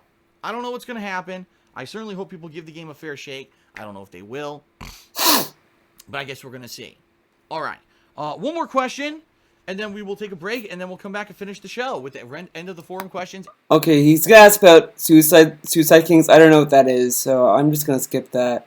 So, let's just go to part 3. Oh, good. He entered the annotations correctly. So, the next question is from Richter Tryhard, and he asks the following. Phil, I am a new viewer, and I find your videos pretty hilarious. You mentioned that you have a back problem. My question is, well, how did you injure your back? What's the origin story? I can't seem to find an answer on that anywhere. Well, it's funny. Funny you ask about this, Richard. Or I said Richard. Oh, God, I screwed up. His name's Richter. I feel bad now. Sorry, Richter. I apologize wholeheartedly. Again. Good question. And the reason it's a good question is because I used to talk about my back a lot when my back injury was really bad. Since I moved to Washington... I don't have a back injury, so this I have nothing to say about this question. So, like... I'm glad that he's talking about his back again. And another Ask the King, like, Jesus. State and adjusted my lifestyle, my back is so much better, all right? And that's why I barely ever talk about any kind of issue with my back, because I really don't have that much of an issue with my back anymore. So allow me to explain. I never had back issues at all in my life. And then all of a sudden, around 2006, so 10 years ago, I started to notice that my back was hurting me. Now, it was various kinds of pain. Sometimes it would be soreness. Sometimes it would be shooting pain. It was various kinds of pain. But it wasn't constant. Keep in mind, 10 years ago, I was much heavier. Right now, you know, I'm a little too... I would say probably I fluctuate between... Honestly, I kind of don't believe that. Because I looked at his videos. The only thing that he's heavier in is kind of his, like, stomach area. But he at least had a neck. He had like a single chin. He didn't have this, like, bulge thing here. Like look at his head now. Like, you barely see his neck at this point because of how, like, doughy this part got. He has fucking man tits. So, back then he didn't have man tits, but now he does. Oh my god. Between like 210 to 230 pounds right now. Roughly, on average, I'm usually around like 210, 215, but sometimes I fluctuate up and down dependent, you know, if I'm on vacation or whatever. It happens. But back then, I mean, I was talking, like, I was at least 240, 250, if not, you know what I mean? I was pretty chubby. People have seen me, my early videos, when I first started on YouTube, I was like, ballooned up, okay? Yeah, okay. So back then, I was a heavier guy, and... my back started to hurt. Ain't fool me. Well, definitively, when I found out this was a problem, was one day, it was the summertime, and I was actually playing touch football with some friends of mine in a park. It was like a holiday gathering. I believe it was someone's birthday, and they were having, like, grilling out dogs and burgers and everything, and we were playing touch football. And we're playing, this is the thing, I used to do this stuff all the time. I used to be a more athletic person. I used to actually run around a lot. And okay, sure. Lift weights when I was much younger. Much more athletic person than I am now. And all of a sudden, after this session of flag football, I went home, and I laid down, I said, oh my God, what happened? My back is really, really in pain. Like, sharp, shooting nerve pain that was resonating not only in my back, but all the way down my legs. I was like, what the hell? That's weird that he specifically called out nerve pain. Like, how do you know what nerve pain is? I don't know. I mean... does anyone know what nerve pain is? I don't know. And it didn't go away. I thought, oh, maybe it's because I was, you know, did this flag football. It didn't go away. It started to get worse. It started to nag at me. It got to the point, at one point, my legs were getting numb. Now, that is a huge negative sign that something is going on seriously wrong, okay? Seriously wrong. So I ended up going to the doctor for it. Doctor originally gives me x-ray. I don't see anything. It's like, well, doc, guess what? Obviously... the x-ray is not the right test for this particular problem because I am in excruciating pain all the time. So I think maybe you should run some more tests. The doctor was actually just going to let it fucking go. Unbelievable. So the doctor says, all right, I'm going to give you an MRI. So puts me to the MRI machine, scans me, all that. I get called back to the doctor's office urgently 2 days later. Okay, come back. Oh my God. Your MRI shows that you have a severely herniated disc between your L4, L5. I love how it was like, severely. The most, like... okay, I mean, I guess it is severe, but, like, I just thought it's weird how he emphasized that to me. 5 vertebrae. To be honest. And if this thing were to pop, number one, I could be crippled. Number two, I could lose control of my bowels. I mean, it was to the point, he said it was so bad that, thank God I caught it when I did, because if I didn't and this thing had popped, this disc, that I could have been fucked for life, Okay, so gee, doc, good thing we went for the MRI instead of just passing on the fucking the X-ray and pretending like nothing was wrong, which is what he was going to do originally. So, Oof. I had some options back then. I was told, well, here's what you could do. You can either get surgery right away. Now, back then, the surgery would have been very intrusive. This is 10 years ago.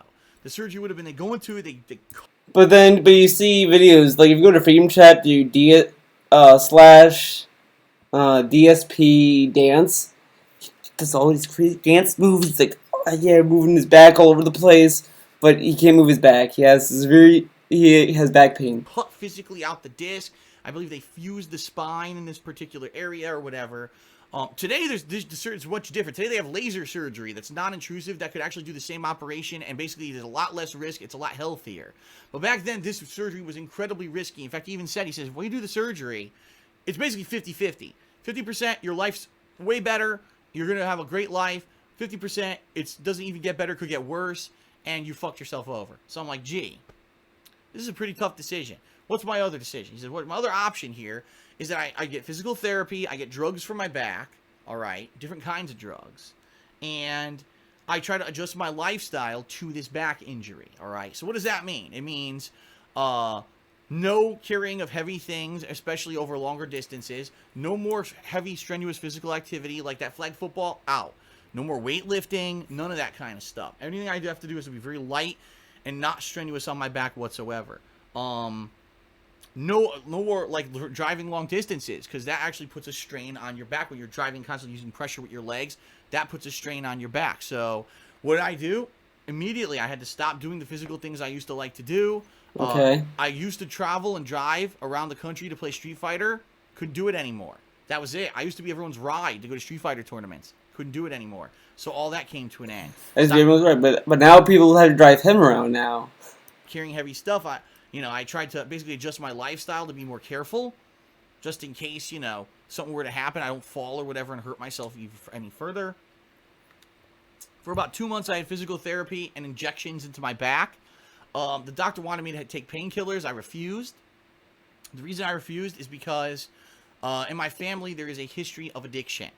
I have a cousin who is a drug addict. Oh my god, dude. Way to throw your cousin under the bus. That's great. Yeah, I have a cousin that's a drug addict. Like, that's nice. I'm sure your cousin would appreciate you told 4,477 people, plus the views I'm gonna get on this video, that you have a cousin that's a drug addict. That's nice. That's nice, Phil. I mean, that is shitty. That is shitty. I have a aunt who's an alcoholic, and there were other relatives of mine Wow. who were addicted to some pretty bad stuff. Wow, like that is. I feel sorry for his family members. They're probably all those things because they have such a shitty relative like Phil, who's telling everyone about their fucking problems. Like that. No, I'm not gonna be like, okay, guys, let me just talk about my family and talk about all their personal issues, because no way is that intrusive or insensitive to them. Like, are you fucking for real, dude? And then he wonders why John Rambo stopped texting him, because he knew, he was afraid that his text messages would be read to the public like this. Like, he's giving people information about family members that they have no business in knowing. Like, we don't watch the King of Hate vlogs to learn about his family. Like, I'm sorry, but like that is kind of personal, and like drug addictions and all that kind of stuff is kind of a personal deal. Like, it's none of our business. Like, and how would they feel knowing that you said this, Phil? Like, come on. And I was nervous, especially hearing, I was a big wrestling fan. I was nervous after hearing stories of people like Kurt Angle, who is an amazing athlete, goes pro wrestling, hurts his back, starts going on painkillers. Now he's fucking drugged out on them all the time and everything. Ended up getting kicked out of WWE because every time they tested the guy, he failed the drug test. And I didn't want to be like that. I didn't want to be a guy who, in order to live my life, I have to pop a pill every morning. You know what I mean? So I refused. And well, Phil, I got some bad news. When you get older, you will need pills. Everyone in some form will need a medication when they're older. Sorry. The doctor was like, whoa, okay, if you're sure. But, initially it was not good. Initially, my back was pretty bad, and it got to the point where I was feeling shooting numbness and pain and everything. In fact, even my early years on YouTube, you can see I can't stand. I still can't to this day. I can't stand still for more than a couple seconds. I have to move around because if I don't, I feel very uncomfortable. I almost lose my balance if I just stand still. I have to keep moving constantly. How do you lose For your a while, it was like that. I couldn't. How do you lose your balance sitting still? Like standing still, I can understand because I mean you're standing up, so I mean you can just kind of like I don't know. Whatever. Even stand like have equilibrium. When I was on an escalator or something like that, I would feel nervous and I couldn't. I almost have trouble standing on an escalator going up and down because of my back injury and the pain and everything that I would get on Yet he lives in a house that has stairs. it. And it sucked. Like a lot of people wonder, when I do gameplay, why I take breaks. Some people are like, I don't understand, Phil. This other streamer that I watch, again, comparing me to someone else, unfair comparison, right? This other streamer that I watch, they stream for 8 straight hours. They never take a break. Like, yeah, that's great. Well, do they have a back injury? Because if I just sit here for more than, say, half an hour at a time... Well, he done videos without taking breaks. Yeah, he literally has done gameplay sessions with no breaks. I guess he didn't care about his back during those gameplay sessions. Even now, doing Ask the King between the parts, I'm getting up and walking around. I feel incredibly uncomfortable. I get tenseness in my legs, and I get pain and stuff. So, that's the deal with my back injury. It used to be a hell of a lot worse. Now, in the meantime, what happened is I lost a lot of weight. Like I said, I used to be 240, 250. Now I'm down to, say, 210, 220. So because of that, a lot less weight on my body makes it a lot less better. You know what I mean? You know what I mean? In addition to that, there's the fact that I've adjusted my lifestyle. I now live in a community here where I don't need to drive a lot. When I do drive, everything is within close distance. Everything, literally everything I could possibly need.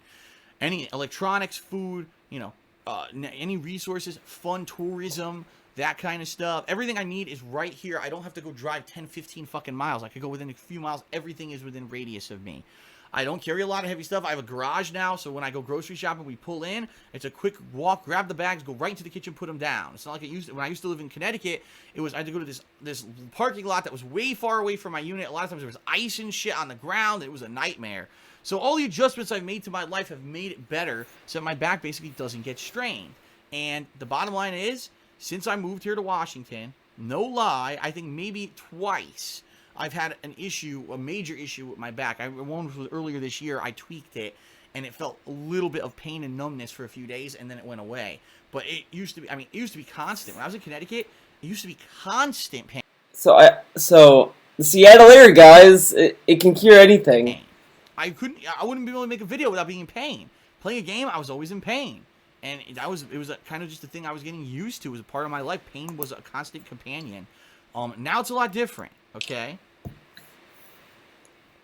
So it wasn't one thing that caused this back issue. It wasn't like, oh my God, I got to a car accident or I fell down. Nothing like that. It was just kind of a thing that happened over time. And it's something that I will live with. They even said, a herniated disc, you'll never fully 100% recover. My back will always be weak, and I'll always have some issues with my back. But since, 2.5 years, a pretty good run right now where I haven't had a major problem, so I'm happy about that. And that's why I don't mention it that much anymore, because it's not really that much of an issue anymore. All right, next question is from Chris. I've been a viewer of yours since late 2013, and I loved your content. I know you like playing retro games. I'm wondering, will you ever get the NES Classic? It has 30 of Nintendo's best games. I think you could do some awesome playthroughs. It would be great for a Patreon goal, too. I was going to get an NES Classic. I actually had it as part of my plan for this year. My thoughts on the NES Classic is I don't care. It's a nice collectible for fans, but I heard that the NES Classic has a terrible cord length for the controller. Like it's pathetic. Like you would have to sit right in front of your TV to get to use it. You would have to buy an accessory that's an extender, but the cord of it is short. So I don't know why Nintendo made the cord length that short. That's what I heard at least. But other than that, I didn't really care because all the games I wanted to play I have already. So I don't know. I didn't feel like the need to get it. But maybe if it drops in price, I don't know. But two things happened. Number one, it became the hottest selling item of this holiday season. It's sold out everywhere, and no one can get it. It's sold out massively, back-ordered on Amazon and everywhere. No one has it anymore. And number two, my business right now, with the way it's going, a frivolous $60 purchase for something that I really don't need. probably was not a good idea. Here's the thing, what I mean by that. All the games on the NES Classic you can play right now. They're all on the internet. You can emulate them on a PC, and it's, you don't need to go... Yeah, but those are emulations, and there's never, and they always have issues. They always have problems in some way, shape, or form, and they're not gonna beat out like the official game. Like I'm sure if you offer someone the NES Classic, which is $60 to play those games over an emulation, they'd probably pick the NES Classic because it's upscaled easily.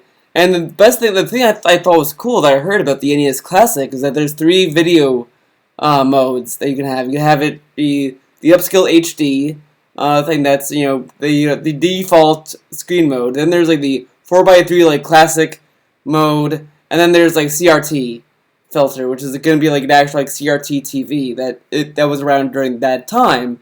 So it's nice to get that, and it has like an easier connection to the TV and all that kind of stuff. But but if you feel like free stuff, emulation's the way to go. But emulations, they will always have some kind of problem somewhere. But I guess, but it also depends on the emulation. You have to find a good one as well.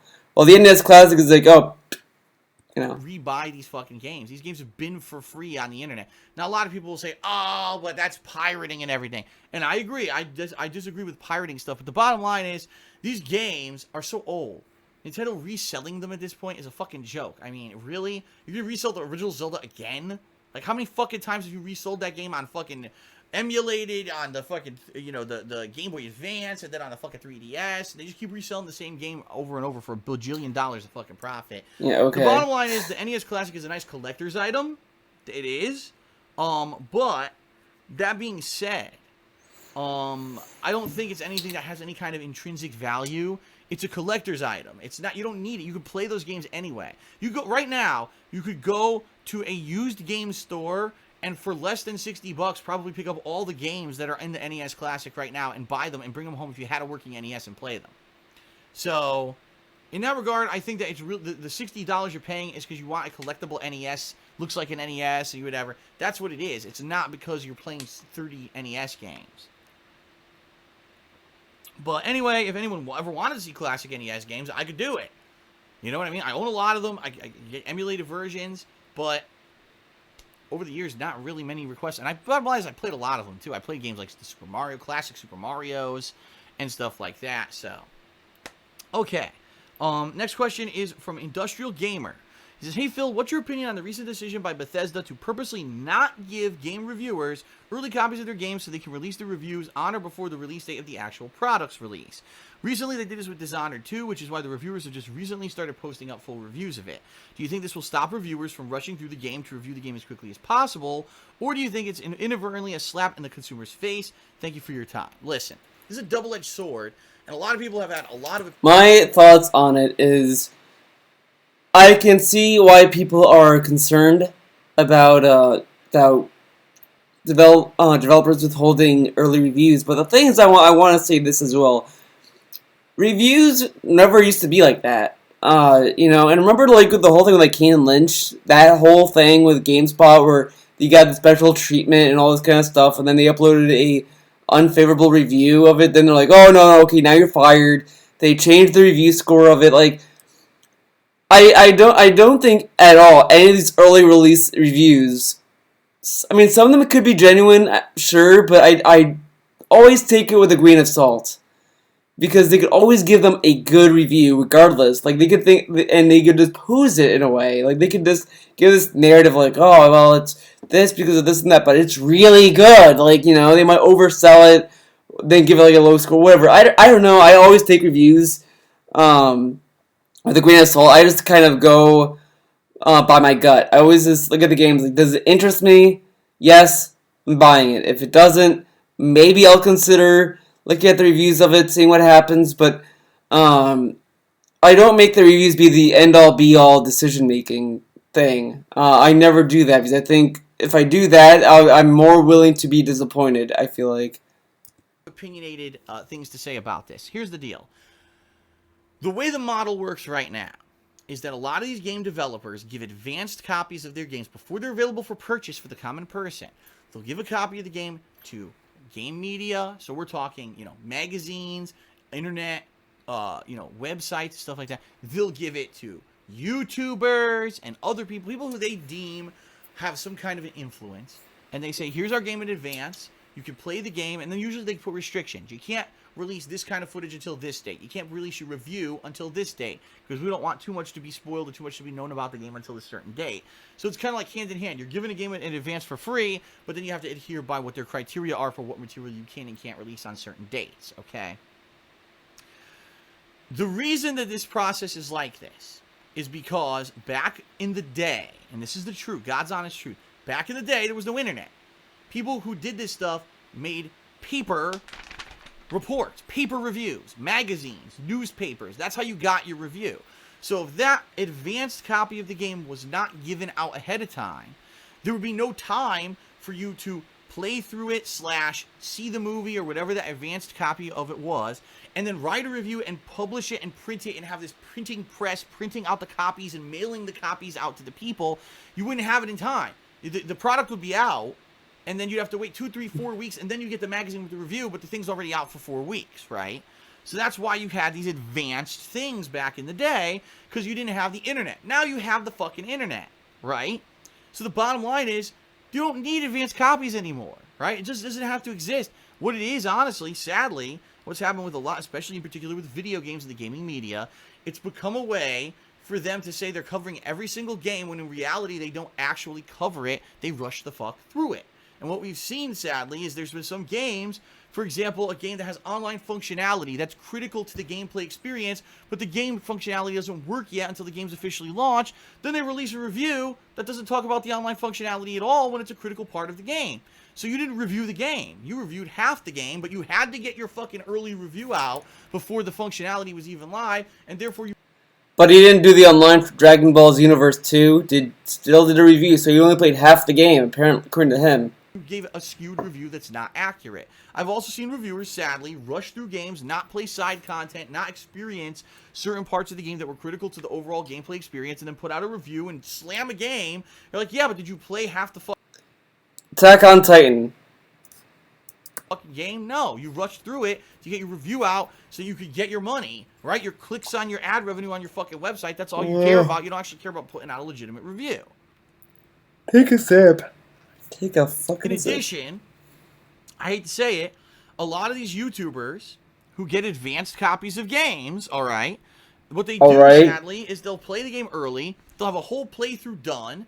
A lot of them are allowed to stream the fucking game early, which I completely disagree with. Why do premier people, only these 4 people on YouTube got the game and they could do full playthroughs early? Everyone else has to fucking wait. So they make all this ad revenue. Basically, it's a paid advertisement. They kiss the game's ass. They don't actually ever give you real feedback or anything about the game. It's just completely scripted to make the game look good. It's a paid fucking advertisement. Everyone goes and sees the game early, so now the game's completely spoiled, right?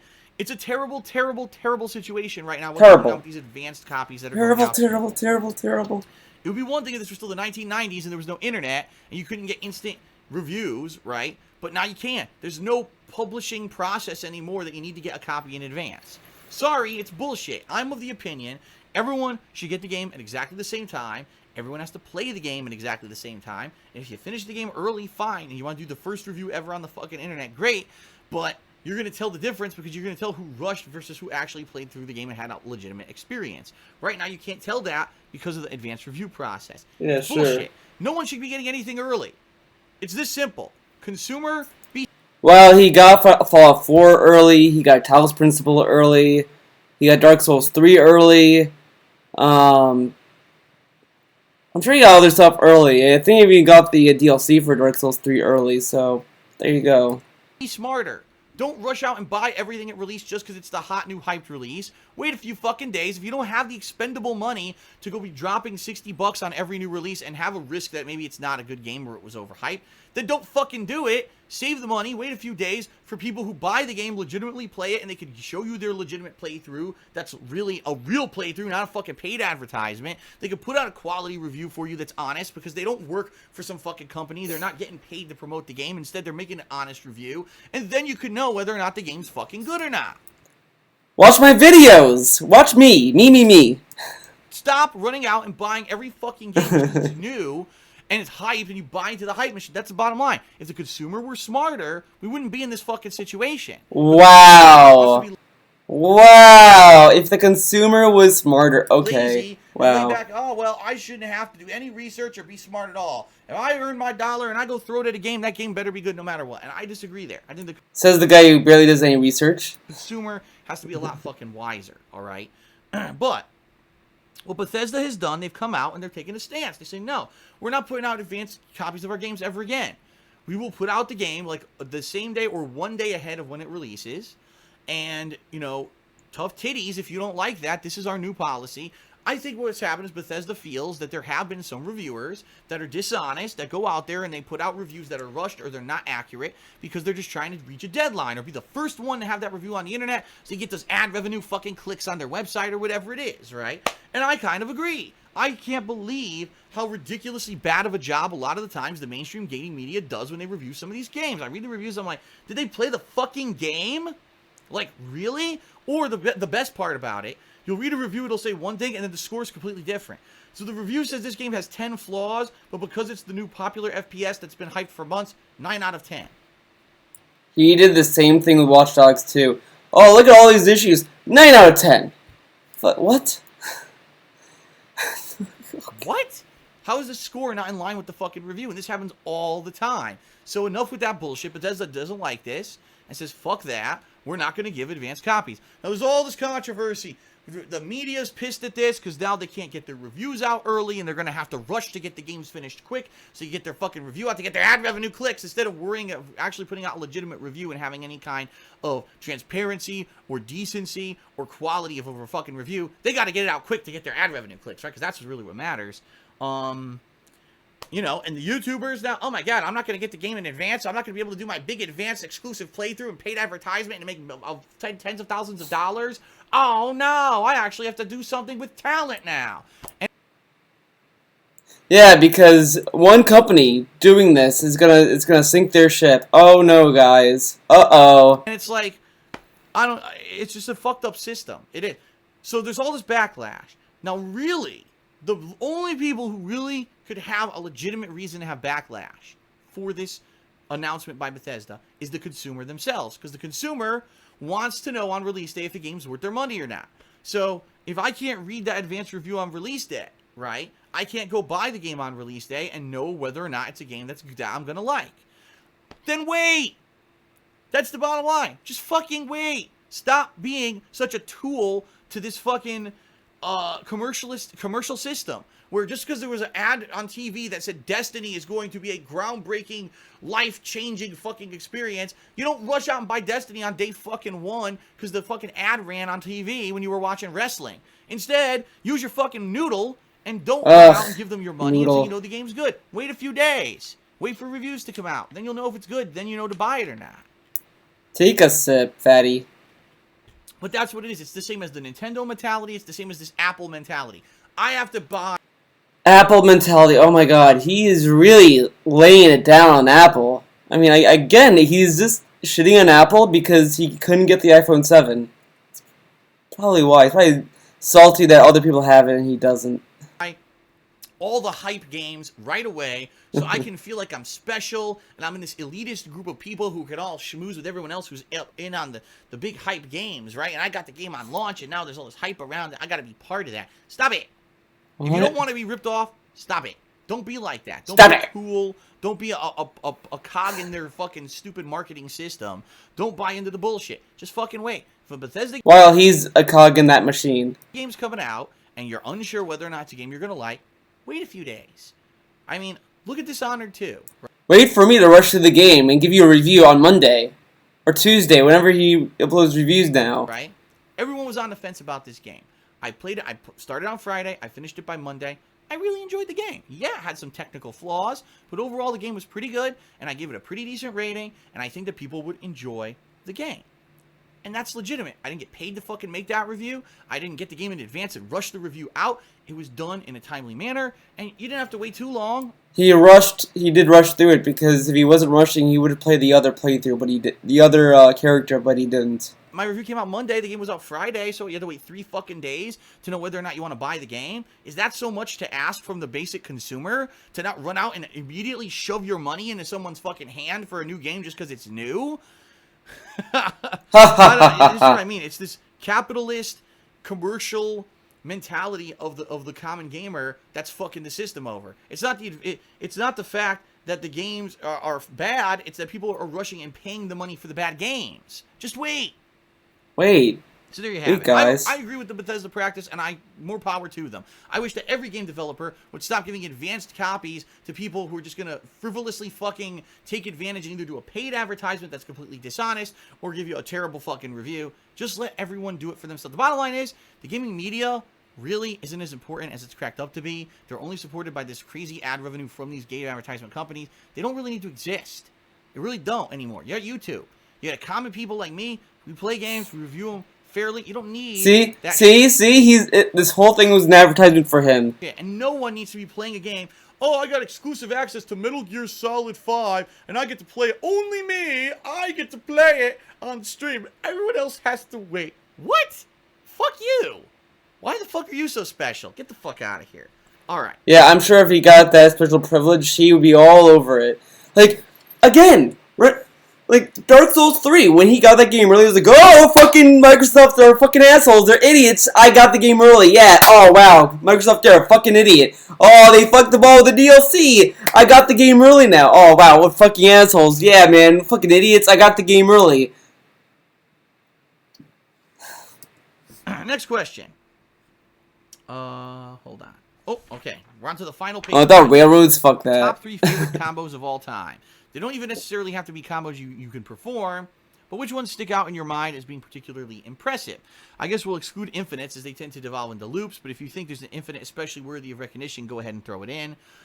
For me, ultimately, the biggest combo that I'll always think of, the one that I've gone to the most in every fighting game ever, is Ryu in any fucking fighting game. Cross up, medium kick. Oh, mine? Mine, okay, so I don't know much about combos because I just kind of do whatever, but the one I used to do very well with is Eliza's. I think it's quarter circle toward and punch, and like there's low, medium, high. So like you could kind of do both, like do low, medium, high, like whatever. And she has these small little like things that kind of can juggle something like doom, doom, doom. Like that. Great, right? And then when they're in the air, I jump up to like R1, which is like her like heavy punch in the air. That's just like this whole thing. I love doing that so they land to the corner, and then if I meet to the ground in time, Courage will go back and kick. She twirls like her skin or whatever, and that is also that also does damage. And medium is like up to here. Heavy is all the way above her face, so it also does that. And then when they finally stand up, I also do. She goes into a Sphinx, and she does this. And then sometimes I try to throw in a grab, and then go from a grab to do the super. She has so many good combos. Eliza is the best character. If you fucking disagree, get out of here. You're not. Eliza lives matter, okay? Low medium punch. Oh, and the second would be Johnny Cage from Mortal Kombat 9, honestly. I think they kind of ruined it in 10, but in 9, I love doing the nut punch, and then doing the overhead kick, and then sometimes I do like the EX, I do the X-ray of it, the sweeping kick is nice, do like a sweeping kick, then an underhead, or a ball shot, or do ball shot, then do like a flip kick. A lot of good stuff, and Casey Cage has a lot of good stuff too, like there's one where it's like, I think it's like towards kick, and medium kick. She does like she like just kicks him down. Does that, or she does that then just charges forward or something. I don't fucking remember. Give me a break. Medium kick, fireball. This is the bread and butter staple combo that works with Ryu in almost every game he's ever been in, with some exception. One of them actually being fucking Street Fighter 5, if you can believe it, because they're fucking retarded and they don't realize, oh, the combo that's always worked for Ryu, let's take it out because we're retards. But yeah, it's a combo that you can rely on. Wow. It takes skill. It's not a combo you can just do. You actually have to practice it to get the timing down, because to link the actual low-medium punch into the low-medium kick, you have to time it and buffer it properly. It's not just like you dial a combo. Like some of these games, you can just go tick, tick, tick, tick, tick, tick, and a 6-hit combo comes out. It's not like that. You have to actually time the button presses properly. And some games, you could super cancel out of that combo, right? Or instead of the fireball, you do a super fireball. And it's really useful. It's bread and butter basic. If you could do the combo, it means that you're on your way to learning advanced strategies in fighting games. That's why I like that combo. Yeah, fucking base ass Ryu. Yeah, great. The combo that I really like is from Super Street Fighter 2 Turbo, Balrog, the boxer, okay? Yeah, Balrog the boxer, not unlike Balrog the dancer, okay? He has the ability, if you do it right, to do meaty jump-ins, either with a medium kick or heavy kick, 2 low-medium punches into a dashing low punch. Almost no one uses this combo, because a lot of people didn't realize you could even do it. The timing is incredibly strict, and half the time, if you don't do it properly, you won't get the dashing punch to buffer off the second medium punch. And in fact, there's a couple characters that are so skinny the combo doesn't work. But when you get this combo to work, I'm not even fucking kidding you. It takes about 50% of their life, if not more, and it leaves them almost stunned. So if you've hit them, and they already have a little bit of stun in their meter, and then you hit this combo, they're done. That's it. It's game over. So that's what I like about that combo. I like how most of these combos are always like precise timing. Precise timing, guys. So I guess he's trying to say like, oh, look, I get the timing, guys. I'm so good. My favorite combo. Like I don't know. I mean, maybe it's whatever. But ultimately, the combo that I will leave as the last one is the most broken fucking combo that I can remember from my fighting game run. It is with Cable in Marvel vs. Capcom 2. Cable. It's basically comboing into his Air Hyper Viper Beam. Now, there are various ways you could do this. One way was to do a basic just kicks combo. Dial a combo like I just mentioned. The easy one. Light kick, heavy kick. And then here's the kicker. Cable has a super called the Hyper Viper Beam. He pulls out his gun, and a giant beam, like it looks like a snake, comes going across the screen. As you mash buttons in your joystick, it goes whoop, whoop, whoop, like this and gives you extra hits. On the ground, when you do the super, it's incredibly slow and completely worthless, because not only does it come out slow, it has tons of recovery, alright? But the idiot game programmers, it wasn't intended, made it so that if you're in the air and you do this super, it's instantaneous, it has no startup and no recovery afterwards. So the ground version is absolutely worthless. The air version is the best overall move in the entire fucking game. So what people found were ways to combo into this super and make it an instant air super. So for example, what you would do, any hit with Cable leads to light kick, standing roundhouse. So it's 3 kicks, and off of the standing roundhouse, you would take your joystick, and instead of just doing the motion, which is a quarter circle with 2 punches for the ground version of the super, you would do quarter circle and continue to rotate your joystick upward to an upward corner. It's basically called a tiger knee motion, or almost a half moon motion. Tiger. And by doing that and hitting the 2 punches, Cable would actually jump out of his standing kick animation and instantly do the Air Hyper Viper Beam. The best part about this move, it's so fucking fast. You could combo it into itself. So Cable, if he had 3 or 5 supers, could literally do kick, kick, kick, Air Hyper Viper Beam, Air Hyper Viper Beam, Air Hyper Viper Beam, and kill your entire character, if not kill the entire enemy team if there were assist characters or other characters out on the screen. Now, other variations of this combo were found. For example, you could just do jumping light punch into jumping heavy punch, which was a gunshot. It knocks the opponent back, and then you could cancel that into the Air Hyper Viper Beam, leading again to 4 or 5 supers comboing into each other and losing a character instantly. So Cable actually was a terrible character, except for the Air Hyper Viper Beam, and because of that, he became one of the best characters in the fucking game. And that combo into Air Hyper Viper Beam became one of the most broken things ever in fighting game history. Remember that. There you have it. Alright, final forum question is from Pocho Max. He says, Phil, since the presidency of the United States of America is now being chosen based solely on celebrity status instead of political experience, who do you think will be our next leader? Skip that. Infinite Raul, or Raul, I don't know how to pronounce his name, I apologize. Have you ever considered hiring an artist to do logos and designs for merchandise? Well, it's very simple. This is a very good question, very simple. When I was more popular and people were clamoring for merchandise, I didn't have to pay anyone. People were forthcoming, offering me free. Are you kidding me? Wow. Because they knew that their stuff would be exposure, right? If someone made a logo for me and I put it on a shirt and that shirt sold, they could say, wow, look, there's my logo, right? And they could get their word out. And the bottom line is, back then, I don't even think it was about that. People just wanted to be part of this cool, organic, positive experience on YouTube.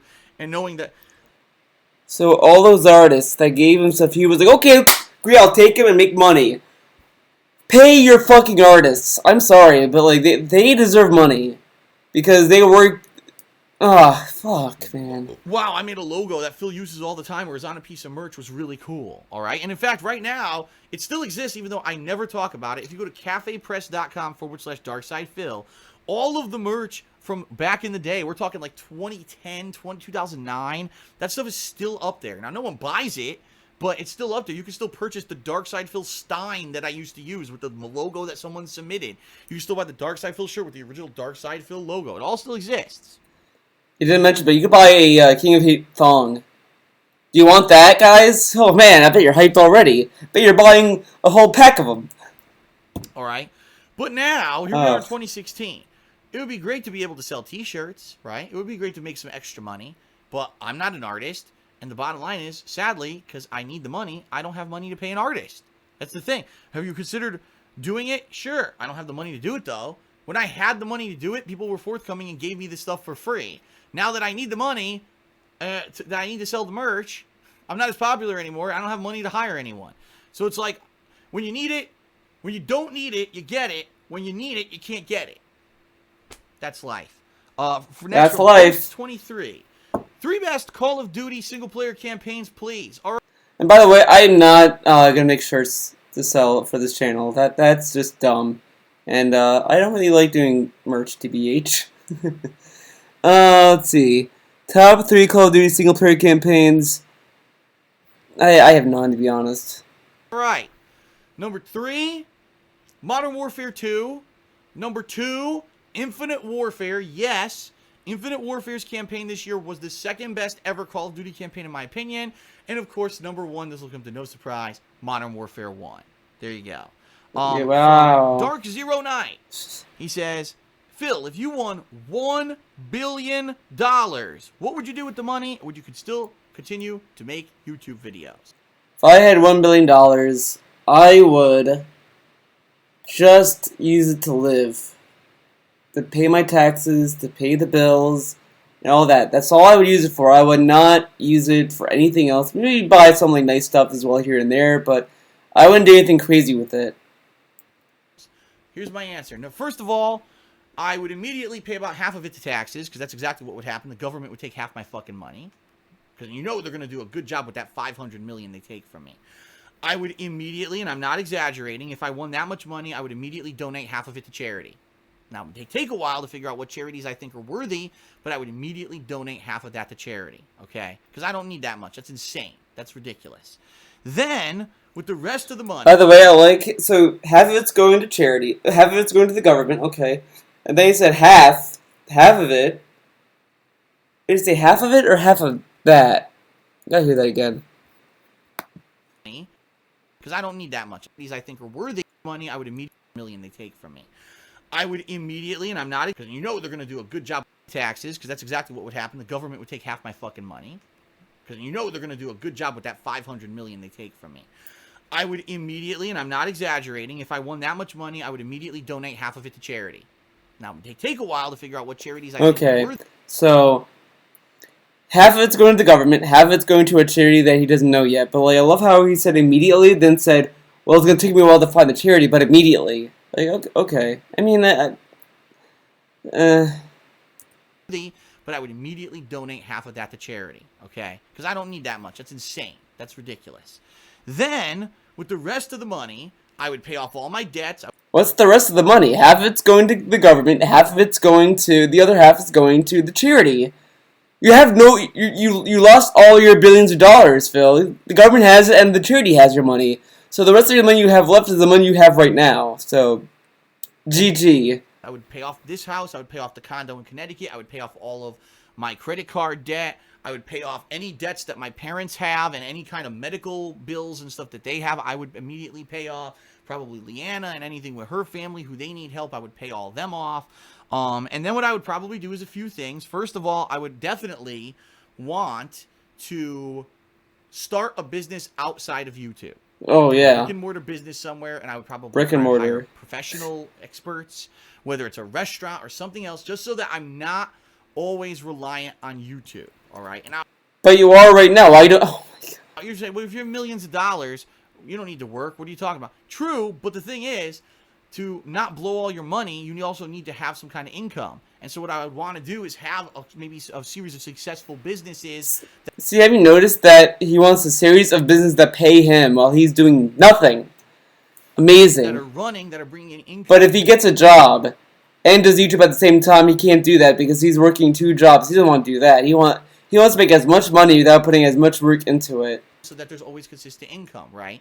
In addition to that, I would probably try to improve my YouTube situation, whether it's hell, if I could play a ton of games but then have someone edit that raw gameplay into funny videos for me, I would pay them to do it. And that way everyone says Phil doesn't edit his videos. If Phil would just edit his videos, he'd be more popular on YouTube. I'd pay someone to edit them for me. And then that way, And then people would say that he has to pay people to edit his videos. That doesn't really solve the problem because you're still not editing your videos. It's someone else doing it. boom, I could just play the games and enjoy them and have fun, and then this guy or gal or team of people could make these highly edited videos, put them out, and those would get popular, and I could play the games and just enjoy myself, which is what I want to do to begin with, right?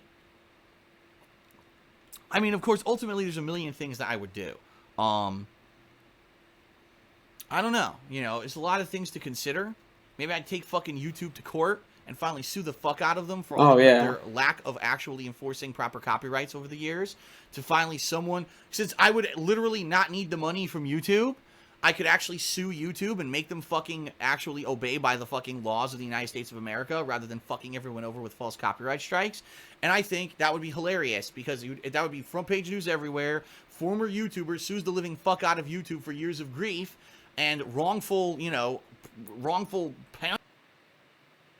Former YouTuber. Okay. punishment of his channels, and I would win the court case, and they would have to change, and the website would have to become better. And Google would finally maybe realize they're not fucking smarter than everyone. Just saying. I don't know. There's a million things that I could think of. Good luck with that, Phil. Good luck with that court I need case. some money for, obviously. But would I stop making videos for YouTube? Not if I could help it. Because here's the thing. Even though this is my job, this is also my hobby. This is also what I like to do. I love the interaction. I love sharing. I love this 8-year odyssey. It really has been an odyssey of my life for 8 years.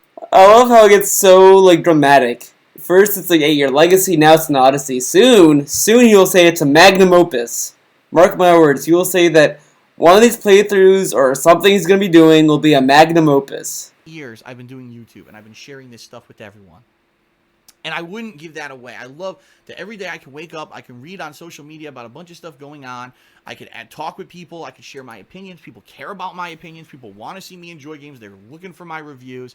That's an awesome freaking feeling. And I wouldn't give it up. Even if I was filthy rich right now, sure, the frequency of videos, the amount of videos I'm putting out would definitely reduce.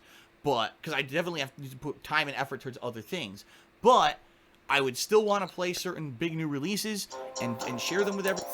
Oh, of course. Gotta get a phone call.